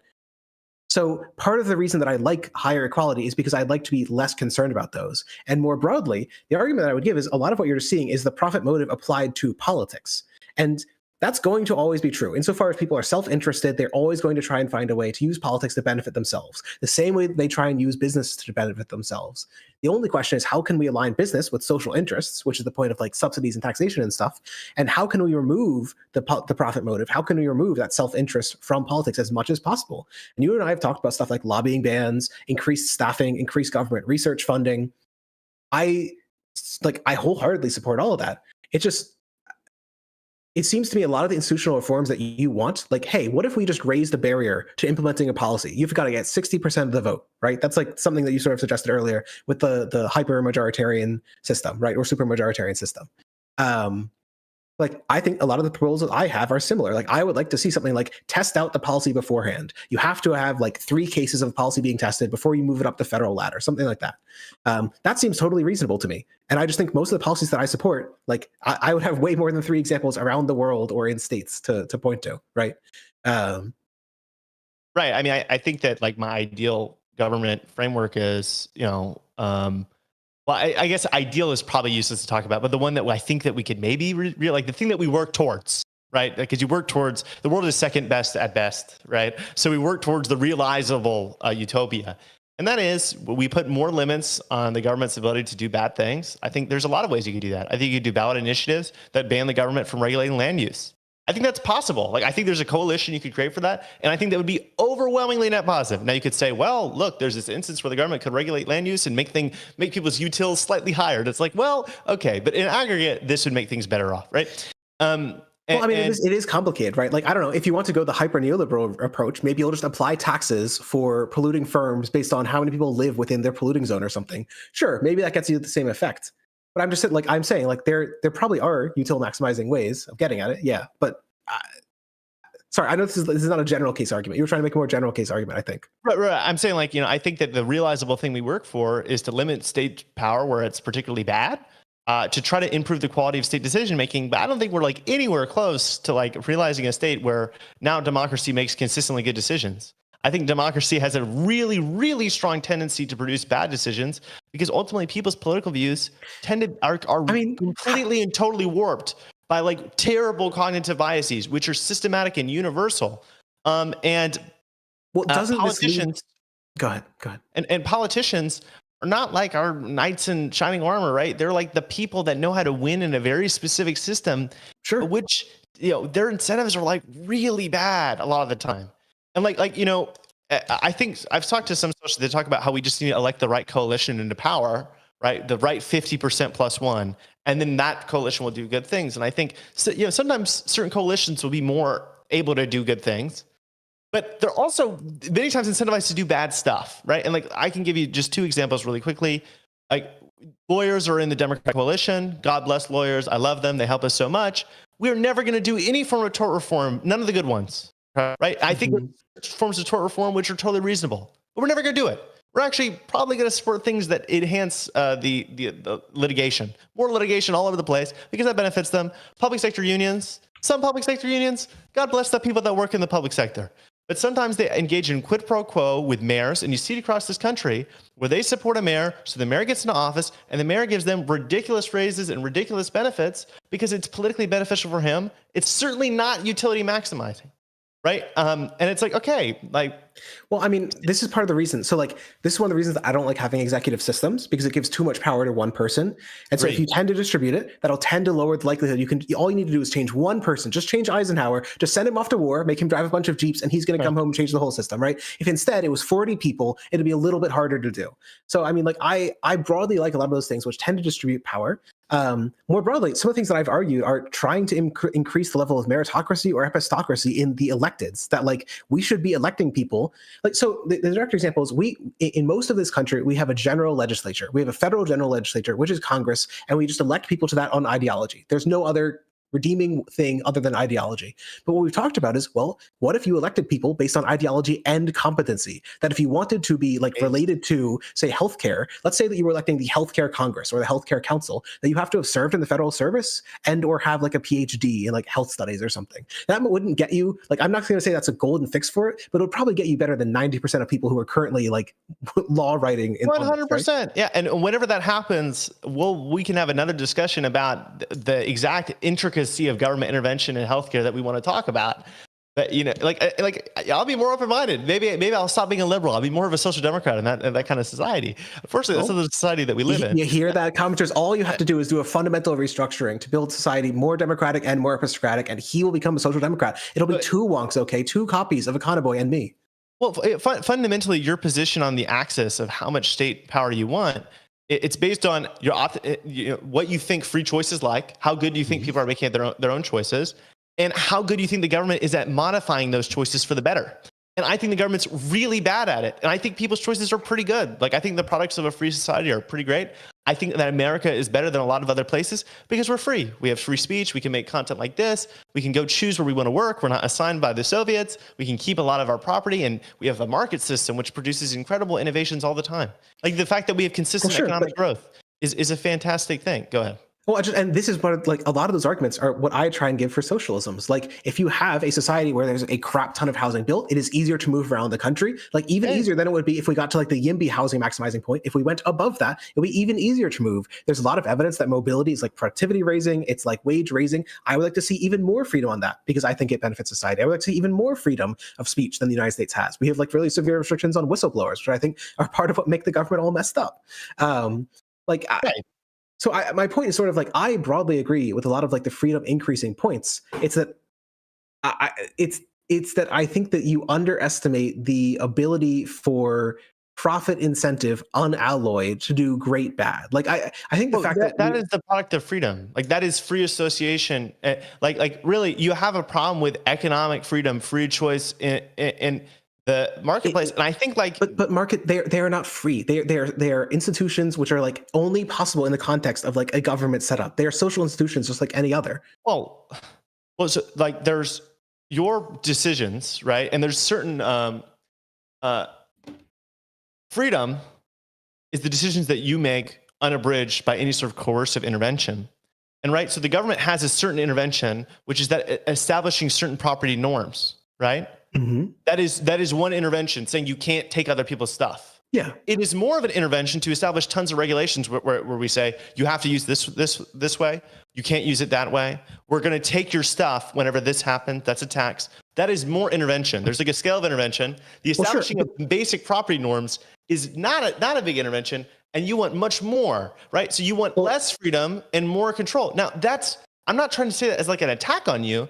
Like, no, I mean, like there's truth. There's truth to that. It's just that partially, like when we talk about these things, I think I often come around to, or even start with, the argument that we should be doing a subsidy or a tax or a broad-based like stipend to everyone, like the media vouchers, which is the least coercive form of that type of intervention. And you broadly agree, and that's part of my point. I keep pointing to like oriented.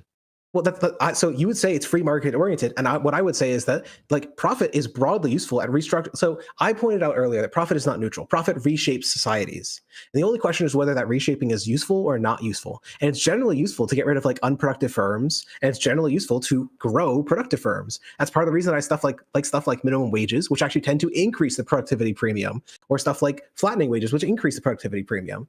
The argument that I would give is that there's many interventions we do which like enhance the ability of profit as a sorting mechanism to sort even more efficiently. So that's sort of the argument I give. Like, you call it free market, and I would call it like enhancing the market. That a so-called free market would actually be quite inefficient. Consumers are super uneducated, super uninformed. It is only by giving everyone education, it is only by like a lot of these productivity benefits, it's only by public research that we have the productive markets that we do. I don't know about all that. I think that actually probably the government is made markets and to the extent of like its regulatory interventions and its tax interventions, it's really not clear to me that it's made things net positive. I mean, I think there's so many cases in which our regulatory interventions are like really, really harmful. Like you look at the differences between states in terms of the number of statutes that they have, like the number of economic regulations. And I mean, like you look No, at the thing is, I know the study, and then there was a follow-up study which said actually the number of sub-clauses is positively associated with economic growth. So it turns out number of I'm not laws talking about doesn't that study. matter, but really detailed laws actually increase economic growth. So like, I'm not talking about whatever study you're talking about. I'm talking about Mercatus's analysis of the number of economic related statutes. It's just a number. It doesn't say any sort of correlation. I mean, maybe they probably make claims about correlation. Frankly, I don't think that's very interesting. But like Alaska has like 60,000 and California has like 550,000, right? And it's like, okay, well, like, what's the big difference in like consumer safety or health here? So we know that regulations impose an economic burden on businesses that have to comply with them.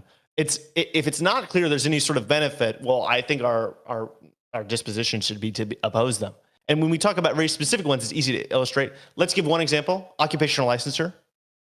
There's been a lot of studies on occupational licensing, not many that suggest that it's a net positive thing in many cases. There's huge differences between occupational licensing requirements across states. What do we see? Almost no difference in safety. Actually, sometimes there's a negative relationship between occupational licensing requirements and safety. So let me I proposed earlier a restriction, right? So one restriction you like is supermajority. You need a supermajority to get something imposed. Okay, I proposed a different restriction. You need to point to like something like 3 states or 3 foreign countries which do a policy. Let's do a policy, and then you can get it implemented. Let's go, baby. Why don't we propose the converse of that? Why don't, if we have a policy that we think is super economically harmful, and you can get like a sufficient amount of, you can show that in like 3 states this has a really economically harmful effect, then maybe you can have some way to restrict the ability of states to enact it. Like, shouldn't you be trying to federally restrict states from having occupational licensing? Is that not an intervention? Oh, yes, baby. Let's restrict state power. This is what I'm talking about. You're using state power to restrict state power, right? So how do you set that up, right? How do you set up the state power to effectively restrict other state power? So I want ballot initiatives that ban bad tax models, that ban regulatory interference in certain spheres. I would like I think certain departments and certain agencies probably just shouldn't exist. I think that's probably beneficial. I think removing discretion is probably beneficial. For instance, like even the central bank, we talk about the Fed. I think there's a lot of evidence that the Fed is not a particularly great decision maker. And actually having a rules-based monetary policy would probably be preferable. In terms of how we structure our governments, I think that we should have a lower threshold for removing government intervention and a higher threshold for new intervention. I think that would make a lot of sense. Because I think that democracy has a bias towards bad interventions. And the really good interventions are the ones that could survive the higher threshold, and the bad interventions are the ones that couldn't. So I would basically be fine with this if we had a political system that was occasionally possible of generating supermajorities. The system we have would just generate literally no change whenever. So like if you had a system where, like, I don't know if you've ever seen any of the gerrymandering models where what if you just made everywhere in America purple? Well, occasionally you'd end up with like 380 Republicans versus 380 Democrats. I would be much more fine with like, let's just have a higher imposition, right? But right now, part of the reason I don't like the filibuster is that the most we can ever generate in the Senate is like 2 votes. So the idea that it's good to have a system like that where there's just literally no change, we just can't adapt to anything unless the entire party system agrees, is ridiculous. Well, right. I mean, I suppose if you had the lower threshold, at least, I mean, maybe you have like a 40% threshold for getting rid of a government intervention. Then a lot of stuff would be gotten rid of. But I agree. It's that one isn't immediately practicable. I think it makes sense in unicameral bodies. Well, Micah, I think how do you address, like, it seems like fundamentally there's just like a natural permutation here. It just seems kind of intuitive to me, obviously, as the person in the middle here between the socialist and the liberal, of course. But, it seems trivially the case that, of course, we could probably design institutions that are democratically flexible, right? That we could have, pretty robust sort of majoritarian democratic system, but also one in which instills a sort of political culture of, hands off, especially on certain key domains. Like I think, for instance, a good example, always go back to Norway. Norway's our North Star. Of course it is. They have a $5 trillion, I think it's about $5 trillion. No, it's not. It's about $2 trillion of like collective sovereign wealth fund wealth. It's about $250,000 per person. And it seems like in that framework, and we can use Alaska as another example, democratic state, about $100,000 per person in sovereign wealth fund ownership. it seems like people just kind of intuitively understand like this is an important pot of money.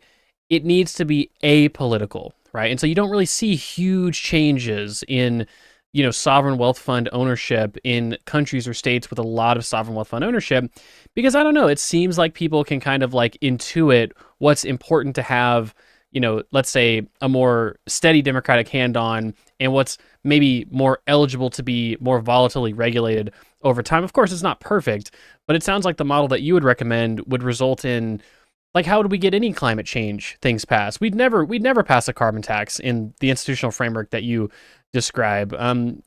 Markets would probably run amok with pollution for a lot longer than they otherwise would, compared to these I don't know majoritarian about systems. that. Yeah. Well, I don't know, but I think okay. In terms of what our political disposition should be now, I think that we should be trying to limit bad uses of government power, and I think there's a lot of ways in which we could do that probably productively. And I think we should be trying to get institutional reforms. I think most of our efforts should be doing that. I think that we should be selling a political paradigm that freedom is usually good and government intervention deserves skepticism, because I think that's the paradigm that most effectively translates into policy that's good. Now, it's not always correct, but it's the best. Now, in terms of what you're saying with my threshold stuff, I mean, obviously, when we're dealing with like political ideals, I think that you could totally imagine like a 65% threshold gilding you cap and trade, because when you think about the percentage of the population that benefits from us addressing climate change, it's a very large percentage. And so, a Coasian cap and trade system, which doesn't it's Coasian in the sense that it basically caps different industries' emissions at their historic emissions, and then it lowers the cap over time and allows people to trade their emissions licenses. That actually doesn't afflict any industry specifically hard. And so everybody, like, no one's hit especially hard, and everyone benefits from climate change being solved. That's what Europe did a long time ago. And it's, maybe not the theoretically optimal solution, but it is a probably the best solution that could ever be, receive such a huge percentage. They have a majoritarian system though in Europe, whereas we have a less majoritarian system, and we still don't have a carbon tax or a national cap and trade system, right? I mean, that's kind of my point, is that one of the worries that I would have with a system that was so sort of, it's so biased towards inaction, essentially, is a system that you're arguing for because of the fear of government sort of incompetency, is that, well, even for the most important issues of the day, we wouldn't get that done. I mean, look at Florida, for instance. They raised their threshold for passing referenda to 60%. Like, it seems like that seems like that constrains good policy from getting done. Well, I don't agree with that, because that also limits your ability to reduce government power. So, like, my view of the world is that a lot of our government, like, the worst things that are going on right now are because of overuse of state force. And actually, it's not the products of freedom that are the biggest issue; it's the products of the government. And so, of course, with that analysis, I'm going to want us to bias towards limiting state, because I'm like, well, it's causing most of the problems, so we need to move in the opposite direction. Now, I mean, just to get into this, like, let's imagine that we actually had this sort of majority, like super majority requirement. You need to get 60% to enact some sort of. It doesn't work in our institutions. I mean, it's a useless idea. I know, but like even imagining we have like a PR system or something, and so it's more possible to get 60% in like a shifting coalition. Okay.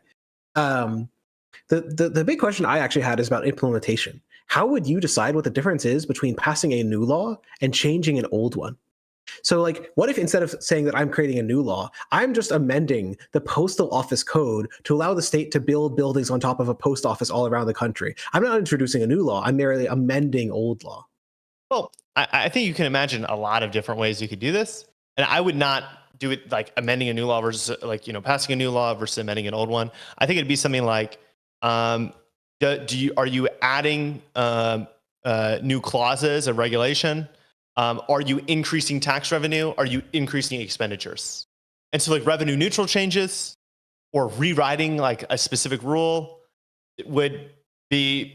Well, but I mean, this seems like, let's say that the clause we want to change is we want to add one more category to like the protected identities list or something, or that like there's a new product that's coming on the market and we just want to add it to that list. Is that a new government intervention, or is it just an update? Let me put it like this.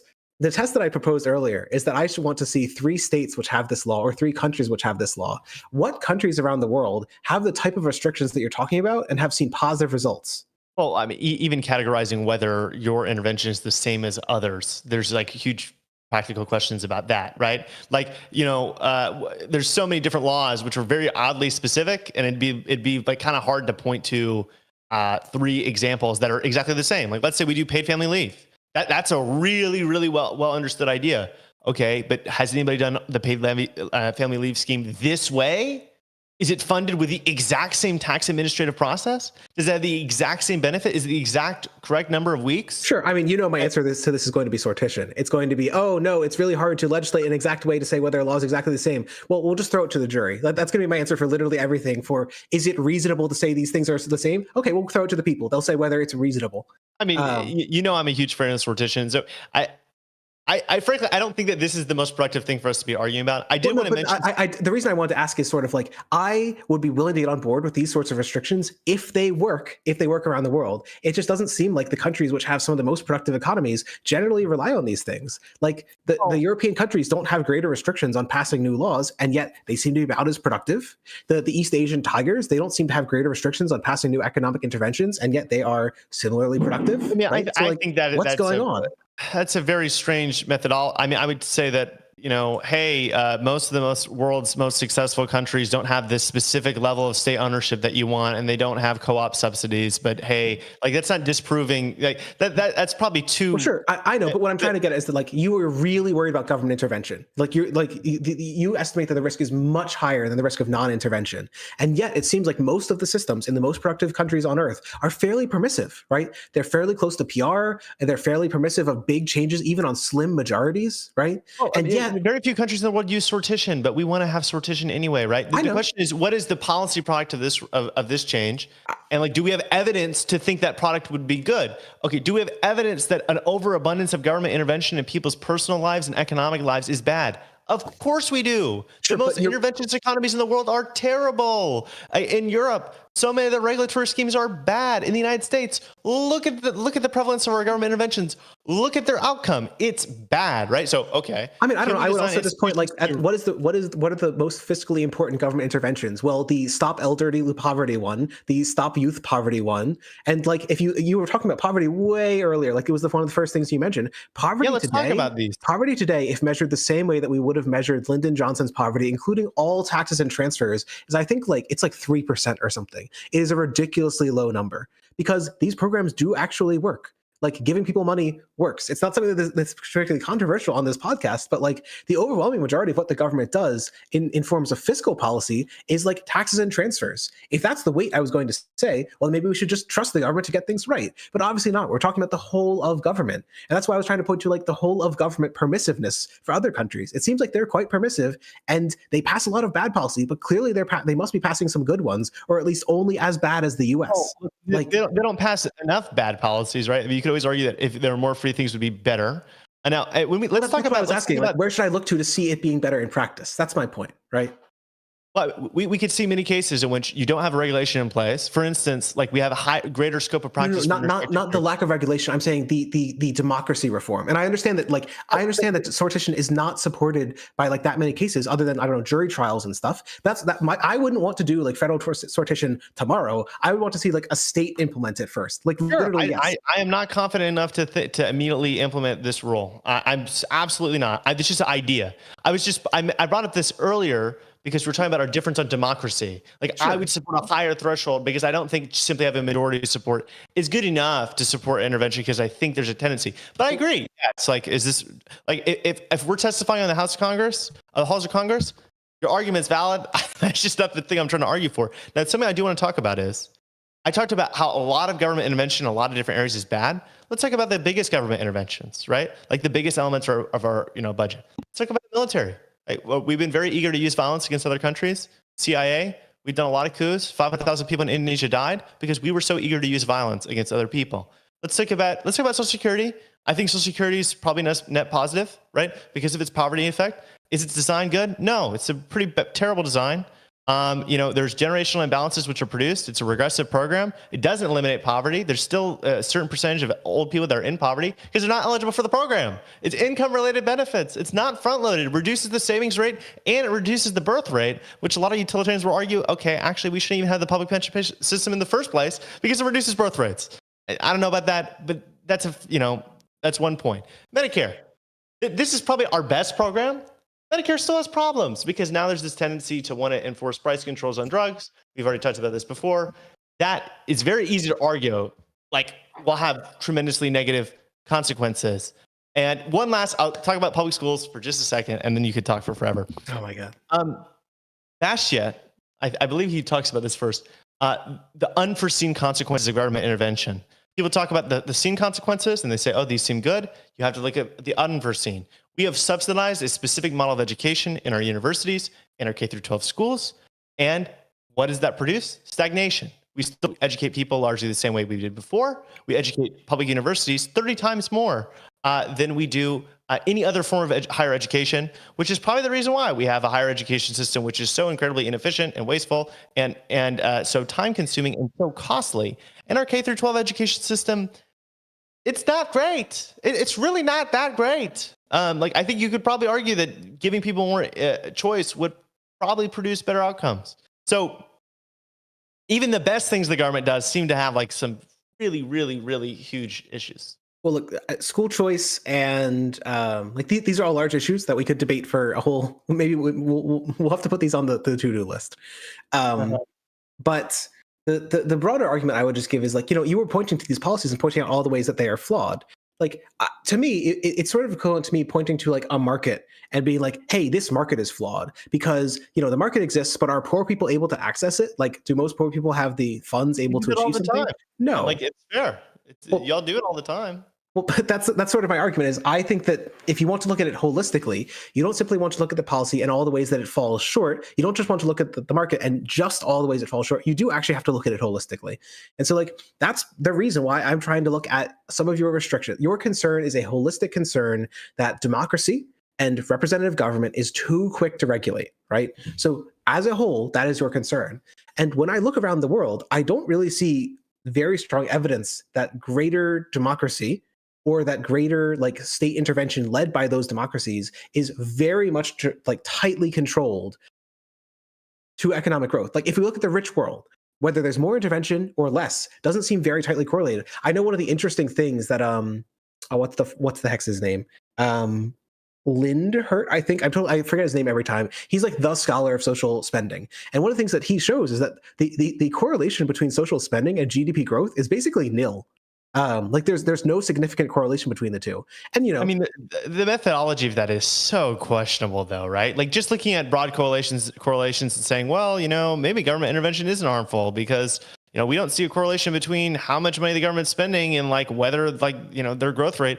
Let's. I know, but that's sort of the point is that from a first, if you were just looking at this and you didn't have any reason to believe that regulations hurt the economy, you'd be like, hey, it seems like if they are hurting the economy, it's as much as they're helping it, or we should be pretty naively, you would want to be wary about just tearing all these things up.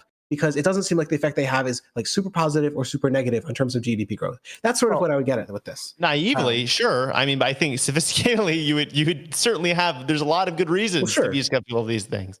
Right? Well, sure. There's a lot of reasons.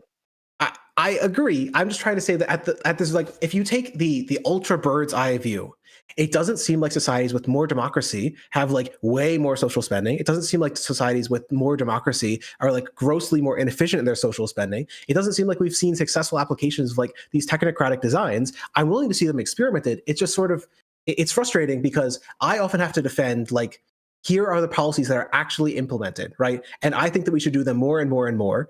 And your argument is that, well, we should just get rid of them, right? We should just impose these restrictions without having to point to countries which actually impose these type of restrictions. What I would point to is when you look to places which have balanced budget amendments or all of California's weird lock-in amendments, it seems like it messes up a lot of the legislative process as far as I can tell. Okay. So I think this argument is very strange. Because whenever we want to talk about the impact of certain economic policies, we could talk about the specific impacts of those specific policies. And I could say, well, they're negative, so we should ban them. It's well, okay, if we could ban them, that'd be probably positive, right? To say, well, other countries haven't banned them or hasn't limited the government's power. You can't show me an example of a specific statutory limitation of government power. I guess we could actually talk about very specific ones. That super majoritarian rule was never something I'm actually advocating for like doing. It was just about our theory of what democratic governance. Sure. And I'm like, liberals are not, obsessed with majoritarianism. Now, I think that when we look at specific rules, we can analyze specific rules. I think that when we talk about history and what the broad tendency and broad observations we should get from our analysis of the current world and history, I think that analysis is very clear. I think that analysis is that overbearing government's very bad and freedom is very good. I think there's like a really strong relationship with the free societies and the best societies to live in. I think the history of human society is so much government intervention and oppression. I mean, like what was feudalism? Like what is slavery, right? The enforced right of ownership over one another. It is a government intervention. It's just the government intervention of the property rights of the ultra rich, and like it is one which imposes upon one person on the other. But like it's complete unfreedom for people. Like it is individual liberty. So what I want to say is I want people to be as free as possible to make their own individual choices. I think that there's a lot of evidence to like think that that's generally the principle we should hold to, and then like sometimes we violate it, right? Well, it's like, like that would predict that slavery was really bad. The part of the problem to me with this is like feudalism was not a democratic, like people weren't like, let's democratically vote in on whether to have serfs or whatever, right? This was a government by the rich for the rich. It was completely undemocratic. There's a reason that the minute that people started getting the vote, social spending did actually start to increase. Like again, that's one of Lindhurt's like fundamental things. Social spending didn't start when you gave rich people the vote. It didn't start when you gave middle class people the vote. It started when you gave poor people the vote. And social spending started going up and up and up and up in every rich society on earth. And it's higher now than ever has been in history. One of the interesting things is that there was no historic society that ever had social spending like we currently do. Not a single one. Like if we're to look at the track record of democracy, it's largely that of social spending. Like that is the distinctive product of democracy. And you broadly seem to be on board with that. Like it seems to have produced greater equality. It seems to have a lot of productivity benefits as well. There's some like anti-productivity benefits, but they seem to be balanced out by a lot of the ways that social spending enhances the ability to take risks. It enhances the ability for everyone to get the tools necessary to work. Like SCI or not SCL, Mike, I have a question. So, like, I one of the things that's sort of foundational to my slightly more anti-market, slightly more collective ownership-oriented policies, let's say, is taking me back to the turn of the third industrial revolution, kind of like in the early 1900s type environment. Late 1800s, early 1900s. This was a substantially less regulated, substantially less overbearing state environment. In many ways, obviously, substantially less democratic environment than we live in today. It was also an environment that was so bad, it literally created socialism. Like, people hated this environment so bad, they're like, we need to get rid of capitalism because of how bad it was. And so when you say, like, it just seems like history is littered with examples of government overreach leading to bad outcomes, it's like, well, it seems like the lack of government outreach leads to radically, this is almost like the Bismarckian idea of like, we have to appease these people to some degree or we're going to have a revolution in this country. Like, it's just unstable naturally, not having this sort of, state intervention in the economy to some great degree, right? And that environment obviously was quite bad for people, especially in these industrial centers, of course. And so would you just say, well, there's some low-hanging fruit. Like, yeah, we should have regulations on how much feces is in the food, obviously. Like, we should obviously have regulations on, basic worker safety stuff. There's just like some low-hanging fruit. Oh, these are the things that we know are necessarily good, like you mentioned before. Or is it really the case truly that we should just be always erring on the side of this sort of market distribution and capitalist ownership type model? Because it sounds a little bit sketchy. Yeah. Clearly, you should never be completely dogmatic in favor of any specific principle or any specific way of viewing things. That's really bad. Like, ideology is just about like expressing and understanding general truths. And in politics, ideology is about selling specific ideas that can convert into political action to be a mass movement. And so I think similar to how you said you might be a monarchist in certain environments, you might have been one of these socialists in the early industrial age saying, we really need more government regulation, guys. Like, this is untenable. Right? Well, hindsight, knowing all of the facts. Mike, a Sinclair fan. I'm honestly not sure if I would have agreed with them. I mean, like, you look at the Industrial Revolution, this is the time of the greatest improvement in people's material conditions of almost any period ever. Just let me finish this. Like you look at the production of like revolutionary fervor and people's upsetness with the status quo, and it seems like that's very much related to people's education levels and people's incomes and people's centralization. Just like the capitalism came about because of urban areas being developed and higher levels of education being attained. Well, look at these material conditions. Wow, look, there's all these criticisms that can be leveled against society currently. There's all these things to be upset about, and now there's this environment in which people can offer you a better world, and you can organize people for that political action. And so the question is, okay, what were the positive interventions that could be made in this specific period of time? I think clearly, like there was certain regulatory interventions that are appropriate in the Industrial Revolution. I think also many of the context would imply probably a heavier intervention than we have today. Like you think about company towns, like you think about the amount of corporate concentration which happened then, but would it happen under similar market arrangements today? I think that would apply a difference. So I guess this does get at a broader. I've kept bringing up the idea of social experimentation. I think that a lot of our conversations get at the broader idea of like what level of experimentation is necessary. And a lot of what you talk about is that in the current context, you want things to be approval voting. You want things towards the center. You want you think the system is mostly fine. I'm not trying to say that denigrate the changes you want. It's that you think the system is more fine than not, and that there's a big risk in sudden rapid changes. I don't know if that's too much. I think consensus-based democracy is a better approach to would lead to more positive decision making. So both of us are in some sense small c conservatives. We want to see change that is tested beforehand. I do think there is value in changing something in a way that we can test hey, was this a really dumb idea? But just when we look historically, if you want to go really far back, like Econoboy was saying, people argue that the 8-hour-a-day laws would destroy society. Unionists were killed over this. People argue that the minimum wage law would cause society to collapse, that there would be mass unemployment and riots in the street. People argue that social spending would make everyone too lazy to work. And the only way we figure out otherwise is some dumb fool somewhere was you know what? I'm just going to do it. And so I have a value, I think there is value of some level of experimentation, even when it seems really stupid, because it does add something to the value of society. The goal of government is not to figure out the ideal policies. It's in part to generate variation, which lets us figure out 20 years later what the ideal policies actually are. If that makes sense. I feel almost the vast majority of the policies that we talk about are tested, right? Yeah, I think now, most socialist.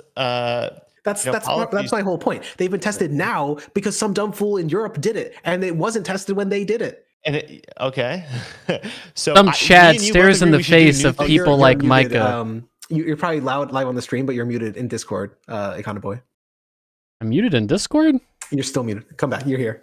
Okay, there we go. I was gonna say some Chad looks at the face of virgin nerd Micah across history and says, "No, we're gonna do a minimum wage. We're gonna do an 8-hour workday. Forget this guy. This guy doesn't know what he's talking about." And we have and to these be clear, that experiments. same Chad will also do dumb protectionist stuff. The same Chad will there will be a lot of downsides. I just think that's sort of that's life, and that is actually a good thing to do. It is good to have that variation. I mean, it had to be a crazy contortion of my position to say that we should never do anything new ever. I want to do tons of new stuff. Approval voting's never been implemented by any country as their official voting system.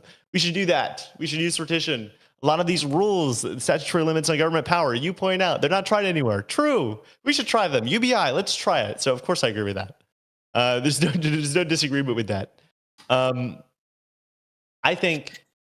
just do think that whenever we're building a mass movement, the liberalism is the better mass movement to build around.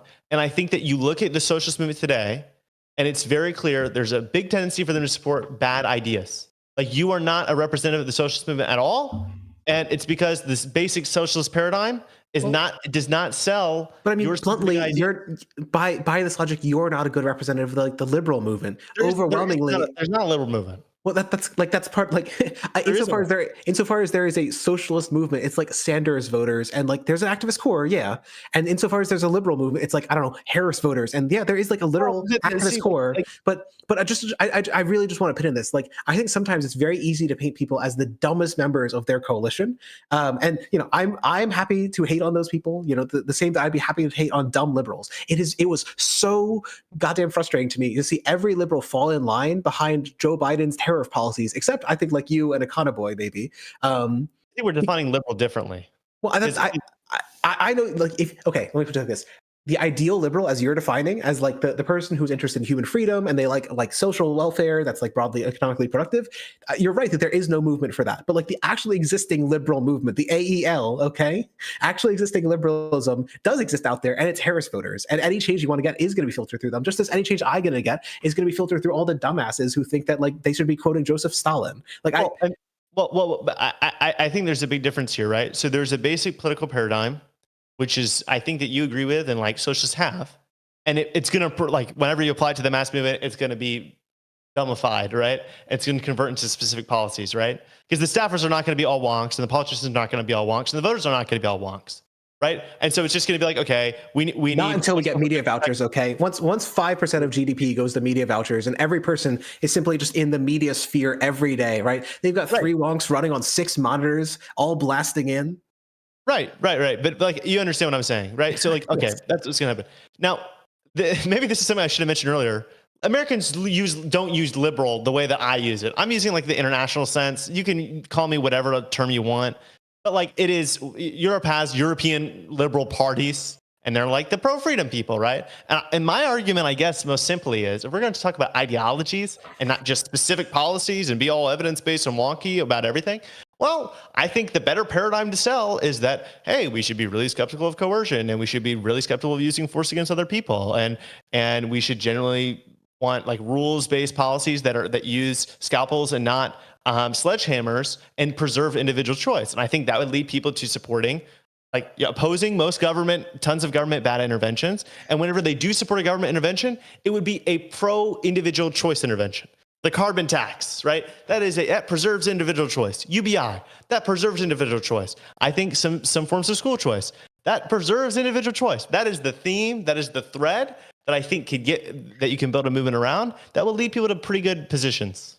I think this is a good time. We're about 2 hours in. Sure. I think Micah gives a pretty decent summation. If we want, we can do, maybe SDL does a summation, and then Micah, if you really want a closing thought, we can go from there as well. Closing thoughts, SDL, what's the better movement, socialism or liberalism? With regards to the role of the state, Micah takes a very or at the very least, a very skeptical of the state view.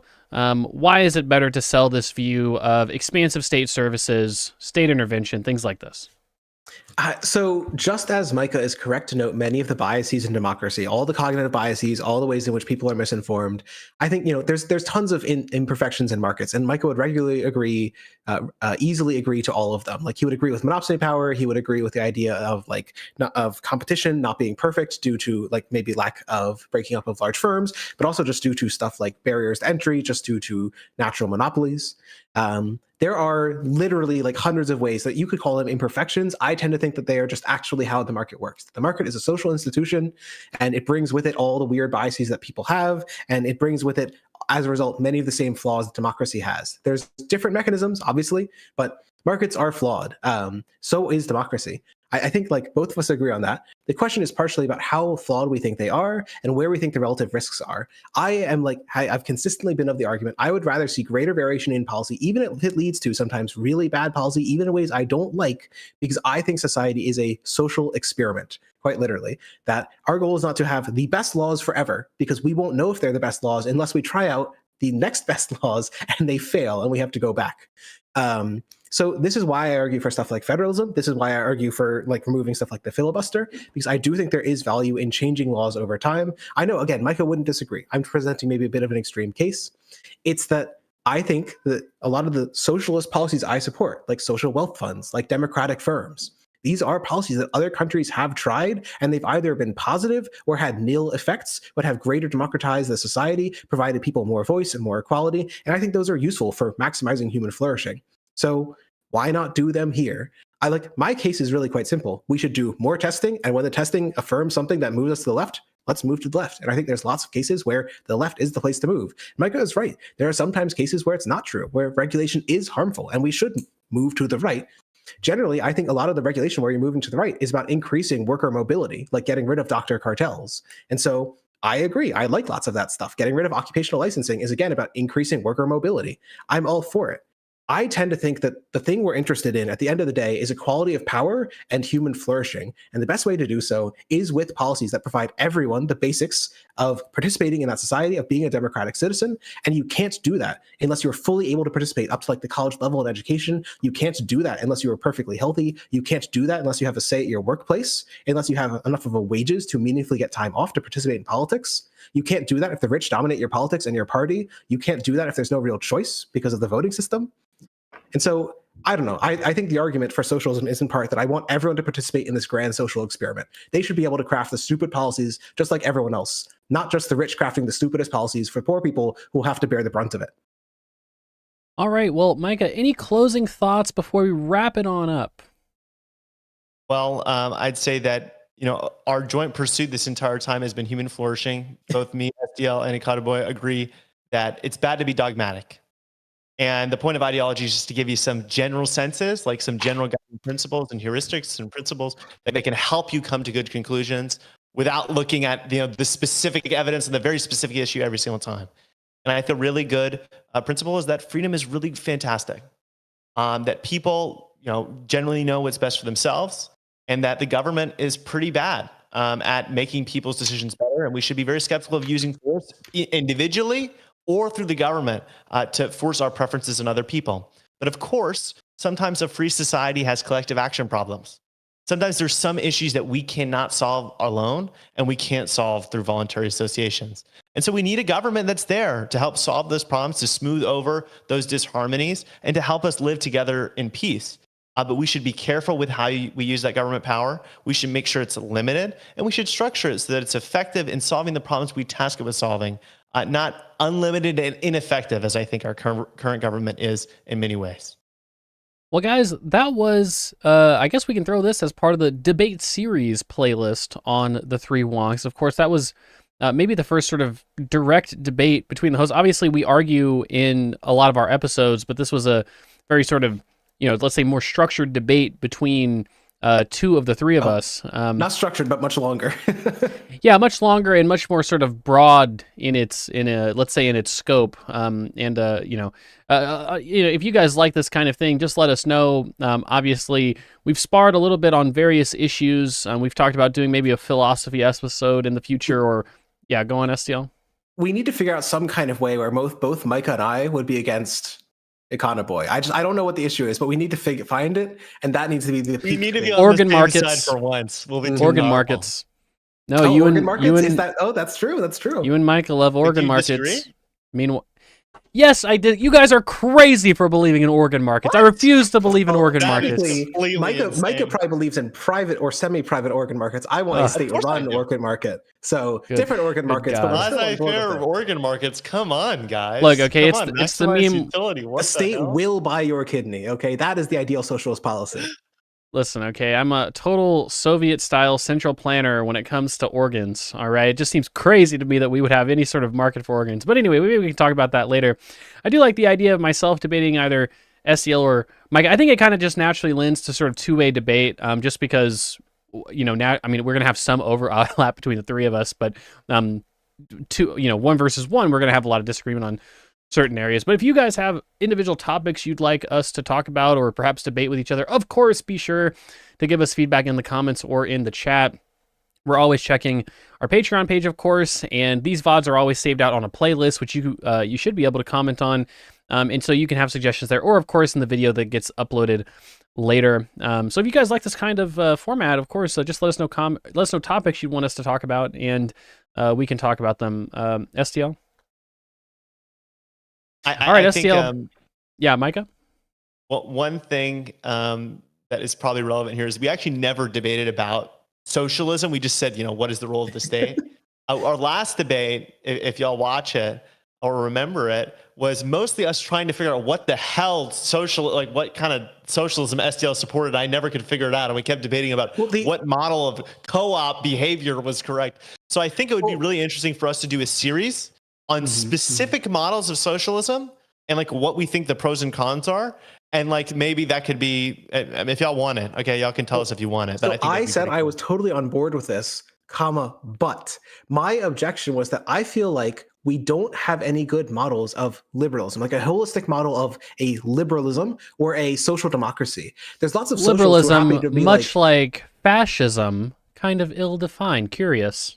Ooh, that's right. Micah's the no. So the problem that I have is that I think a lot of socialists, because they are sort of politically excluded out in the wilderness, they're like, I'm going to write my fantasy novel for how I would run society. But liberals are like, well, I agree with 90% of society, so I'm just going to write about like a policy paper or whatever. I would love to do this series if we could find like 3 liberal models or something, or even social democratic-ish models. Well, you talk about fascism too. We talked about what is it, like Glenn Wales model, but I didn't see any like models that you actually liked, Micah. So no. I honestly don't think there's any way we could compare our economic models. I think we'd all have to talk about one singular specific one as outlined by one specific person. Yes, well, that was my point. Really like, we could do that for socialists, but I don't know that I could think of a single one for like a liberal or social democratic model. Who is like a social democratic theorist who's laid out like a book on their model, right? Well, you know, like liberals can be like you could believe, like, you know, I think anarchists are probably just radical liberals. Like they just take what I believe and like they're much more extreme with it. Wow. And, you know, there's more. I've been reading some market anarchist economic literature on what they think the ideal economy would look like under market anarchism. We could talk about that. We could be like, hey, you know, what does this actually look like? We could talk about the book Radical Markets. We could talk about corporate syndicalism from Yanis Varoufakis, Schweikart's model. I think, like, I think those are all really interesting. The only thing that made me mad is there was no model. So you were like, SDL, I need to pin you down. I need you to give me the exact model that you support. And I was like, I don't know. I'm a heterodox guy. I like these little bits from these 5 models. And then when I asked you, what's your one model? What's your one book that tells you everything? Uh-oh. Now he's on the run. Now Micah's on the run. Uh-oh. He's running chat. And I think that it's a much fairer comparison for us just to compare our approaches to politics and our informing principles and our narratives of why society is flawed than for us to talk about specific systems. Although I do think people that say capitalism is bad, the private property system should be able to say, okay, here's this alternative way we can do things and it would be better. But you don't say that, actually. You just say, hey, we should support co-ops and we should do social wealth funds, like somewhat. Well, you don't say, we're going to abolish private property and we're going to have new private property. We're going to have new property norms. I just can't tell you what they are. Like, that's what pisses me off. In our debate, I did argue that this would amount to such an eroding of property norms that it would be de facto new property norms. But moving aside from all that, I'm actually totally on board with the series, even if we can't find the liberal ones. However, what I was really wanting, and what I was actually hoping to see if some people in the chat had any recommendations, but I haven't seen any so far, was like, who is a liberal philosopher who's just like, here's my model for society and how I want to do it. You know, Naja Wynn mentioned Rawls. Rawls has the idea of a property-owning democracy, but as far as I can tell, he doesn't have like a book which outlines it. There's been secondary authors who write on it and outline his idea of property-owning democracy, but never a book which is like, here are the institutions of property-owning democracy and how they would work. Radical Markets, frankly, is Radical Markets is the only one I could think of that actually meets this, and maybe some ANCAP stuff, but there's no like is there nothing models? You know, Milton Friedman, maybe he didn't write a sort of comprehensive book like, you know, you're describing SDL at any point, or there's like minarchism. I think we should just talk about specific, you know, social organization models. Like I know you guys laughed when I said fascism, but when you actually look into, I mean, I'm sure SDL, you've looked into it, like the historical accounting of like fascist ideology through Mussolini and who's that socialist who greatly influenced Mussolini? I can't remember. He had this idea. Yeah, I can't remember his name. Yeah, I don't know. He was Gentile. He wasn't a socialist, but he was like a contemporary of Marx, and he had like differing ideas on democracy and things like this. But no, that stuff is actually really fascinating as well. And obviously, there's this sort of like neo-fascism today, which could be pretty relevant. But as a historical look, it's interesting too. But I like the idea of the series, guys. Sorel, that was right. Thank you, Vor. You know, MVP in the chat. Sorel is who I was thinking of. Sorelian socialism, relatively, let's say, autocratic socialism in some of his writings. But that stuff is sort of the outline of you could say like classical fascist thought from Mussolini to Hitler all the way into contemporary fascism, which is pretty interesting stuff. So all that stuff could I would be be interested. pretty I interesting. just don't. Again, I feel like I have yet to read like a fascist economic model. I've like read all the ways where they want to like Yep. increase the birth rate for women or whatever. But Well, I think that's the interesting. I think that's the interesting thing about like Mussolini style classical fascism is that they had, they didn't have. I guess I don't know if you could say like they necessarily had sort of distinct, very inherent principles that they would advocate. Well, no, they did have that, but they didn't have like sort of distinct inherent policies they would advocate for, because the classical fascist model is this idea of blending sort of national interest with the whole of society, right? And it's okay to have different modes of production as long as there's this sort of notion of collective interest that's being sort of presumed by all modes of production in society, and that's pretty interesting. Can I go on a like 6-sentence tangent about policies and like international socialism as opposed to international neoliberalism? Of course, SDL. This is the quasi-post show. Talk about whatever you want.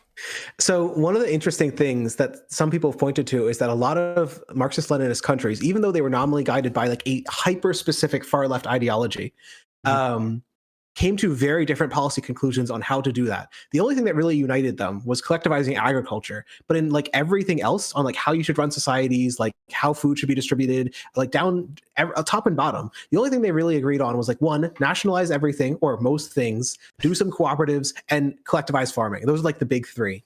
And what was an interesting and to be clear, collectivized farming, not great. Also, big open democracy, not a fan of it. We need this sort of closed inter-party system. That seemed to be one thing they agreed on as well. That's true. They also agreed on the party state. So the list of policies that they all agreed on was short and bad, to be blunt.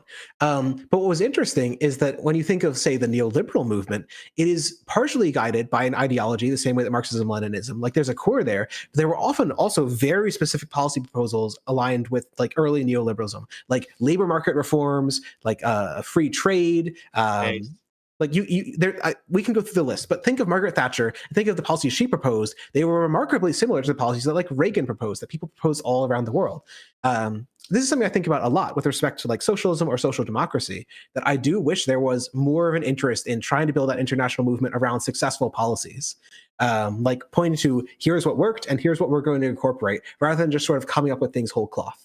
I feel like one of the issues with that is it kind of goes back to what Micah said, though, is like, at least with a lot of socialists, like, I think that if you could think about like the thing that Matt Brunig has added to the discourse that is perhaps the best thing, it's the idea that what Norway does is just socialism, right? Because a lot of socialists in their heads, right, they're radicals, they're revolutionary, they are sort of, you could say reactionary in some sense. Oh, what these current systems are is fundamentally not the same as what I want to do. And he talks about this on his podcast. And so I think that where socialists kind of go wrong a lot of the times is this failure to realize that collectivization of capital, that's like a thing that so many countries have done a great spectrum of. And you can actually look at countries like Norway or the Nordic countries more broadly as like pretty policy wonkish examples of democratic socialism, works, right? Yeah, exactly. And so, but for some reason, socialists oftentimes are, it's like, no, we want a totally new, reimagined, version of the economy. And it's like, really, a lot of these models have been tried successfully. And it's easier to argue, like you said, for a model that's been tried successfully than this reimagined vague notion of what society will look like after we take power. Can I add 2 points to that? And then Micah is bursting at the seams, and he may have more to burst after this. One is that I do think that a lot of people on the political left they maybe not want to feel as outsiders, but they do want to feel that there's a fundamental opposition they have to the system. Because it can be a invigorating feeling that like you are totally at odds with a totally corrupt system and you want to just do away with it all. There is a sort of liberation in that, right? You are not bounded by the current system. You don't have to talk about policy details. You have a radically new proposal, and so who needs to sweat the details, right? You're going to overhaul the system. You're going to abolish private property. Who needs to care that it's similar? Conversely, what I would argue is that, worryingly, in my opinion, a lot of American liberal and like centrist movements fail to have enough imagination to adopt the good policies from around the world. It has been so frustrating to watch Democrats have trifecta control in, I think, 24 states And they do pass some stuff, like they'll pass paid sick leave in like a third of them. They'll start a public option in like a sixth of them, and it's the worst public option ever. Why don't they have the courage just to be like, hey, the liberals over there are doing pretty good. Let's steal their ideas, right? Like, I just want radical liberals. Is that too much to ask? It's fair. Well, That's fair. pirate politics is. I think pirate politics is radical, like a radical liberal theology, and I think it's pretty cool. Now, I think that maybe we just need to have a different video on this, but I really think political paradigms and like kind of the psychology of different ideologies is really important to understand. Like, kind of what differentiates us, I think, from a lot of probably the parts of the political spectrum we think is most problematic. You're very far left, SEL, but you're like extremely different from like a lot of the left that like, people really don't like. And that's because they have like this very zero-sum view of the world. Everything's a tug of war between groups. It's us versus them. There's one centralized elite, which is the cause of all of our problems. And they have extreme levels of control over society. And actually, they have control even over information. And so any information that opposes my view is part of capitalist hegemony. And any information which aligns with my view is the true information, right? And they're extremely epistemically confident in their views. Like, they are extremely willing to use violence to enforce the political aims. That's why they're so... Sure, the relative ratio of radicalness to like epistemic confirmation of policy is absurdly high. I agree, for most radicals. Right. Like, they're willing to do revolutions because like, oh, I'm sure it's going to make things better. And we will use overwhelming amounts of force in people's lives because that, the Marxist-Leninist view is that will make things better. Like, there's all these problems with people's choices. We need to have state monopolies over everything. And like, I think there is a kind of evolutionary psychological explanation for these because no, not evo-psych. It's not just Marxism and Leninism, right? Like, there's a lot of similarities, in my opinion, between Marxism and Leninism and a lot of far-right ideologies in terms of like certain natural cognitive biases that we have, right? We want to feel like we have all the answers. We want to feel like that there's some other group which is the cause of our problems. We want to feel like it's one simple solution. There's a simple silver bullet solution to our problems, like yada, yada, yada. And so I think maybe that's a good way for understanding these views and why they're wrong. I generally don't like to psychologize my enemies too much. So I try not to lean away from that. Like, I wouldn't want to say that liberals are cowards. And that's the reason that they aren't implementing these policies. They're just too afraid of radical change. I tend to think that like it's partially just self-selection, that the people who are dedicated enough to like wanting a revolution are going to be those who are extremely confident in it, regardless of the actual level of quality they have for that belief. And conversely, I think a lot of people who are elected as liberal legislators are not necessarily those who actually super strongly believe in like liberal or progressive or social democratic ideology. It's like often people who just see it as a career move or just think that they want to get involved in politics and don't have super strong views about it because centrists tend to do pretty well in US politics. Like, I don't know. It's part of the reason that I've been happy to see the progressive side of the Democratic Party win is I think they are like actual social democrats who truly believe in it. They aren't just in it to like not be Republicans or whatever. I don't know. If I had to put it in a word, I do think related to the conversation we just had, it seems like a lot of liberal legislators, a lot of progressive legislators, not progressive, Dem legislators are just way too slow, too unwilling to adopt radical policies from other countries. Like, let's just do paid sick leave. What's stopping them? Like, that's sort of what I don't get. How do you explain that without class in politics? How do you explain that without lobbying? I don't know that you can.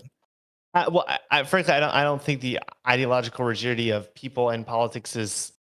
I think most people are fundamentally vessels of like political coalitions. Political parties are about getting power. Politicians are about getting power, and so there's like the ideological strength of politicians generally is pretty weak, in my opinion. I think just the vast majority don't have extremely strong views on many things. I think they're forced to campaign 24/7 that even if they start with views, those views weaken over time, and the constant necessity of compromising erodes at any sort of consistent ideology. Maybe some really basic story. But that's what's frustrating with like blue state Dems, right? You've got like New York. New York is like a 60% Dem majority, or it should be, right? By like how blue the state is. And what have they passed? Like, yeah, they got paid sick leave. Okay. But they're a country that should like, they have legislative majorities to be like, you've got like states like, you got like a state like California that's like a one party Democratic state, and they don't exactly have almost like anything approximating the type of social democracy that we would No, imagine. they haven't even started on a public health option, as far as I can tell. What the hell? They keep put forwarding, like every 4 years, they're like, "Oh, guys, what if we did a single payer healthcare plan?" And they don't do anything about it. What's stopping them? I'm so mad. Because we've got to hang that's up fair, that's fair. here at some point soon. So let's just end it there. I will remind the audience, guys, be sure to vote in our policy poll. Be sure to retweet, tell your friends. It's a fun little exercise. And of course, vote for all the social democratic policies. Oh my If you ask me, of course, if you ask me, guys, we talked about it in the top of the stream. I've got 13 policies. Micah has 10.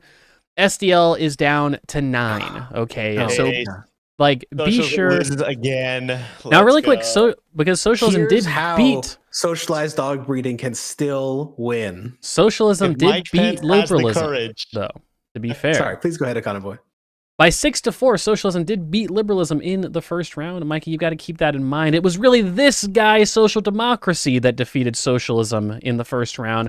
We'll see what the matchups look like this next round. Actually, as a brief preview for the ideological matchups, just as a quick little primer, we have 5 socialist versus social democratic policies in this round. We have 2 social democratic versus liberal policies in this round.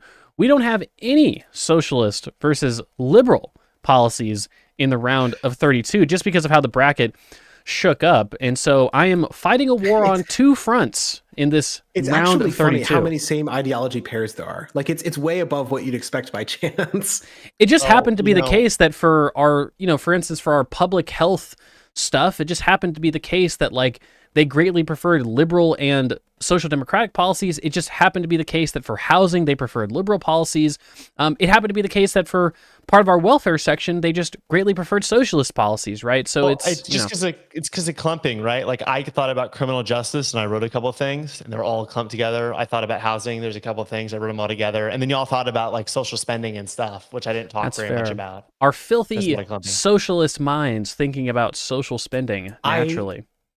I was just mad that one of the pairings is socialist draft ban legacy admissions versus SocDem draft free tuition. when like now my policies is almost less radical. God damn it. One second. I did want to say thank you to our Patreons, of course. Specifically, thank you to William Finney Diaz, Friedrich, Elias Jackson, and Copy. Become a Patreon member. Of course, we have a poll out right now for our topic next week. We're going to be talking either antitrust, is Lena Khan right? We're going to be talking potentially about stock buybacks, or of course the forever forgotten policy, or the forever forgotten topic of which country has the best economic system. It's like several polls in a row now that option has came in last place, but it'll win eventually, presumably, if we come up with 2 worse policies. And then, of course, next episode in 2 weeks, what'll that date end up being? Of course, on the 28th, our next episode, we will have the Sweet 16 matchups for the Three Wonks policy tournament. Be sure to vote now. Any final words, guys, before we hang up? I need to show y'all this book, which has been in the background the entire time. This is 1984, the manuscript, which I can assure you SDL pulls all of his ideas and ideology from. This is what socialism actually looks like. It is actually totalitarianism, death, genocide, and pretty much every bad thing ever. So make sure that you defend freedom and always side with liberalism against those socialist spoilers, which seek to see your freedom destroyed. You can't see it, but I have an invisible copy of what's the one? Oh my God, who's the guy who supports the market and children? I've got an invisible copy of that book right here. And that's what capitalism looks like. I just believe in human freedom, the human freedom to sell 14-year-olds. I think it was funny when SDL earlier, he was like, well, when socialism really caught on in the early 1900s, they kind of all adopted bad policies. He's like, well, they had this thing where they were authoritarian. They had this thing where they collectivized all of agriculture, and that didn't really work out. They had this thing where they would nationalize everything and run it badly. It's like, oh shit. Like, maybe Michael was right about not being a good idea. Track record is not adding to the list of policies which had a net. I mean, I don't know if you want to look at the other ones. They eliminated illiteracy. They had one of the most successful public-run healthcare systems on Earth.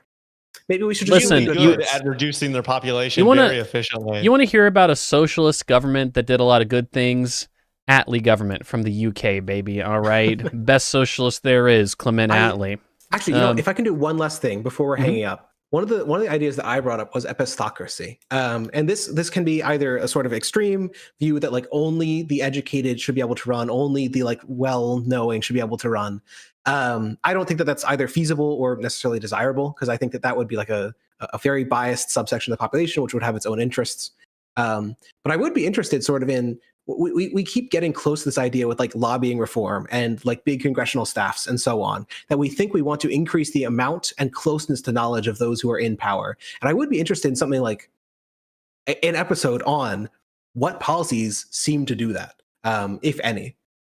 I think we should also do an episode on sociocracy. What the hell what is sociocracy? I don't remember. It's a consensus-based form of decision-making with like a pretty high threshold. I think you can use sociocratic methods in citizens' assemblies. That like whenever the decision's actually eventually made, it has like a super high percentage. That's my understanding.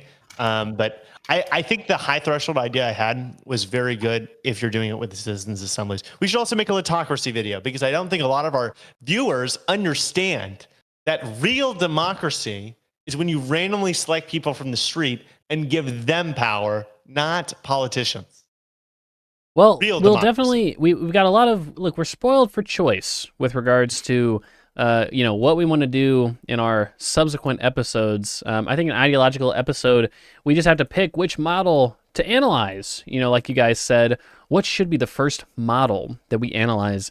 Chat, be sure to let us know in the comments, of course, in the unlisted sort of full episode playlist, and be sure to vote in our polls, and also see us next time we're here. That'll be on, I think it's September the 28th. That'll be our next show. No, that's not true. It'll be the 21st, September the 21st, because we're recording on an odd Sunday night as opposed to our usual Saturday early afternoon.